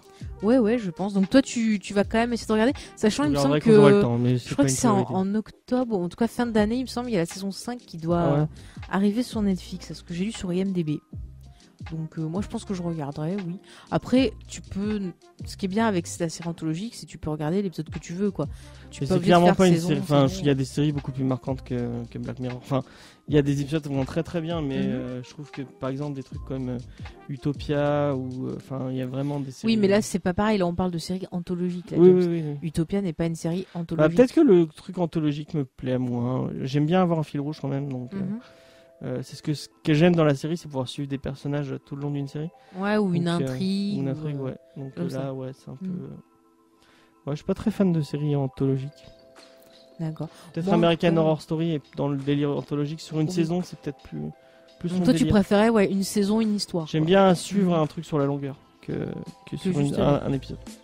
Mais moi, ça me gêne pas. J'aime bien ce côté un peu, j'allais dire conte avant de dormir. Tu te fais une petite histoire, trop bien. Oui, je sais, je suis folle. Alors, je vais lire des histoires d'horreur à mon enfant. Tu connais l'histoire de Dracula? Bon, on va se calmer. Non, mais moi j'aime bien. Je trouve que la thématique autour de la technologie est intéressante. Et moi, je regarderai la prochaine saison avec intérêt. Peut-être qu'on fera une petite vidéo ou un petit bonus. On parlera de la 5e saison. Nous verrons. En tout cas, chers auditeurs, j'espère que vous avez apprécié cette série estivale en notre compagnie. L'été prochain, on vous proposera un autre programme spécial, je pense. Ouais. Si tout va bien. On verra ce qu'on fera. Si vous êtes gentil. Voilà, si vous êtes gentil. Puis si vous avez des idées, des envies, n'hésitez pas. Ça peut nous aider. Voilà, vous offrir un programme des envies. Voilà, des envies, des idées de génie, c'est ça. Voilà. Sauf que c'est pas Jiffy, c'est Guy Conseria. Ça arrive, hein. Dites-nous justement si vous étiez fan de la série ou si vous avez découvert la série avec nous. Du coup, ce que vous en pensez, si vous allez continuer ou pas. On est très intéressés par votre avis. Ensuite, les petits rappels d'usage. Donc, je rappelle que notre rentrée, donc on va reprendre le cours normal de nos épisodes, se fera le 10 septembre avec la série Westworld. Donc, une série qui fait parler pas mal d'elle. Ouais. Donc, on va essayer un peu de dénouer les fils du mystère du labyrinthe avec vous. Si vous avez envie de nous poser des questions pour l'émission ou faire des commentaires, comme d'habitude, vous nous envoyez un mail, les réseaux sociaux ou bien encore le Discord. On notera tout ça. Donc pour nous retrouver, comme j'ai dit, les réseaux sociaux, Twitter, donc vous tapez Geek en série -RCM, Facebook Geek en série le podcast, donc vous avez les mails, on dit tout à l'heure geekenserie.rcm@gmail.com, voilà, ou le Discord encore, donc vous trouverez le lien dans la description, je pense. Ouais. Sinon, vous pouvez le trouver sur notre page Facebook. Donc demandez, on vous l'envoie. Voilà, aussi, on vous l'enverra avec plaisir. Eh bien, écoutez, on vous donne rendez-vous donc le 10 septembre pour le premier épisode de notre saison 3. Ça va être du coup, pour les gens qui je me permets. Oui, vas-y, permets-toi. Pour les gens qui, vous savez qu'à côté de ça, on fait une émission de comics, ça s'appelle Comics Discovery. C'est pour faire ta pub. Oui, je fais un peu ma pub parce que le 10 septembre, il y a une. J'ai pensé que tu allais rappeler qu'on avait mis la saison 1 à part et que c'était la saison 1 archive. Conseil archive. Je peux en parler après si tu veux. Oui, vas-y. Mais je tenais juste à dire que si vous connaissez pas l'autre émission comics ou même si vous avez envie de vous intéresser un peu aux comics, je pense que en septembre c'est le bon moment de le faire puisqu'on va apporter une nouvelle feature dans l'émission puisque on va avoir la chance d'être streamé en vidéo. Si tout va bien. Si tout va bien. Normalement ce sera sur la chaîne Twitch de James Fay. Vous pouvez aller voir la chaîne Twitch où on fait des 3 petits streams de temps en temps. Très irrégulièrement. Mais là, à partir de septembre, tous les lundis, vous retrouverez l'émission en stream sur James Fay. Si tout va bien. Si tout va bien. Tu prends beaucoup de pincettes parce que parce que nous avons une malédiction. À chaque fois que nous essayons de prévoir quelque chose, il se passe quelque chose. J'avais fait une vidéo comics cet été en annonçant que je ferais un truc et au final j'ai annoncé un truc, je l'ai pas fait. C'est pour ça, n'annonce plus rien, James, tu portes malheur. Là, l'idée c'est de dire si vous connaissez pas l'émission, vous connaissez que Geek en série et que vous avez envie de vous intéresser un peu aux comics, jetez un œil le 10 septembre, vous écoutez l'émission à la radio et puis après vous pouvez enchaîner directement avec le stream en vidéo sur James Fay si vous avez envie. J'aimerais bien que ça soit un petit événement qui ait un peu de monde pour la première. Donc du coup, ça peut permettre d'avoir des questions de auditeurs en direct, des choses comme ça. Et même si vous êtes auditeur de Comics Discovery de base, je vous invite à venir nous voir le 10 septembre à 18h sur James Fay sur Twitch. Voilà. Et puis, je rappelle aussi, si vous avez envie de soutenir l'émission, donc vous pouvez le faire en nous mettant 5 étoiles et un commentaire sur iTunes ou des commentaires ou des notes sur vos applications de podcast favoris si Et ça si le permet. si vous avez envie de retrouver la saison 1, comme tu disais tout à l'heure, on a passé la saison 1 Voilà, dans un en nouveau archive. flux RSS en archive, donc Geek en série archive. Comme finalement on fait. Comme c'est une saison qui est un peu à part et qu'on est Ouais, parti c'était sur vraiment. autre chose. On est parti sur un truc complètement différent. Voilà. donc On préférait être plus clair. avoir les trucs séparés. Si vous avez envie de retrouver ces épisodes, ils sont dispo sur ce nouveau flux RSS. Voilà. Vous avez Et ils seront sur Ocha aussi. et ils seront dispo également sur ce qu'on peut en parler. On a le site internet qui devrait pas tarder. Qui devrait pas tarder à être fini, donc début septembre, vous pourrez tout retrouver sur le site internet James et Faye. JamesFay.fr. Vous pouvez déjà le retrouver si vous êtes un peu pirate. Si vous savez utiliser coquinou. Google tout simplement, puisqu'il est pas. Il est en travaux encore. Il est en travaux, mais on l'a mis en ligne. Il est quand en même. ligne. Si vous avez envie de faire des retours sur le site, pourquoi pas. Ouais, ça aidera James. Bah écoute, je pense qu'on a fait le tour, mon petit James. On donne rendez-vous le 10 septembre pour Westworld et pour Comedy Discovery. Voilà, et du coup, vous verrez que Westworld finalement et Black Mirror ont pas mal de points communs, je trouve, au niveau de la technologie, la SF. des choses qu'on fait pas mal. Non, mais au niveau de technologie et l'utilisation sur l'humain et plein de choses. Ouais. Voilà. Bah écoutez, je vous laisse, je vais aller mettre une puce sur mon chat pour le suivre avec une tablette. Ça va m'occuper. Donc c'est pas moi. Allez. Allez, à bientôt, à la salut. prochaine.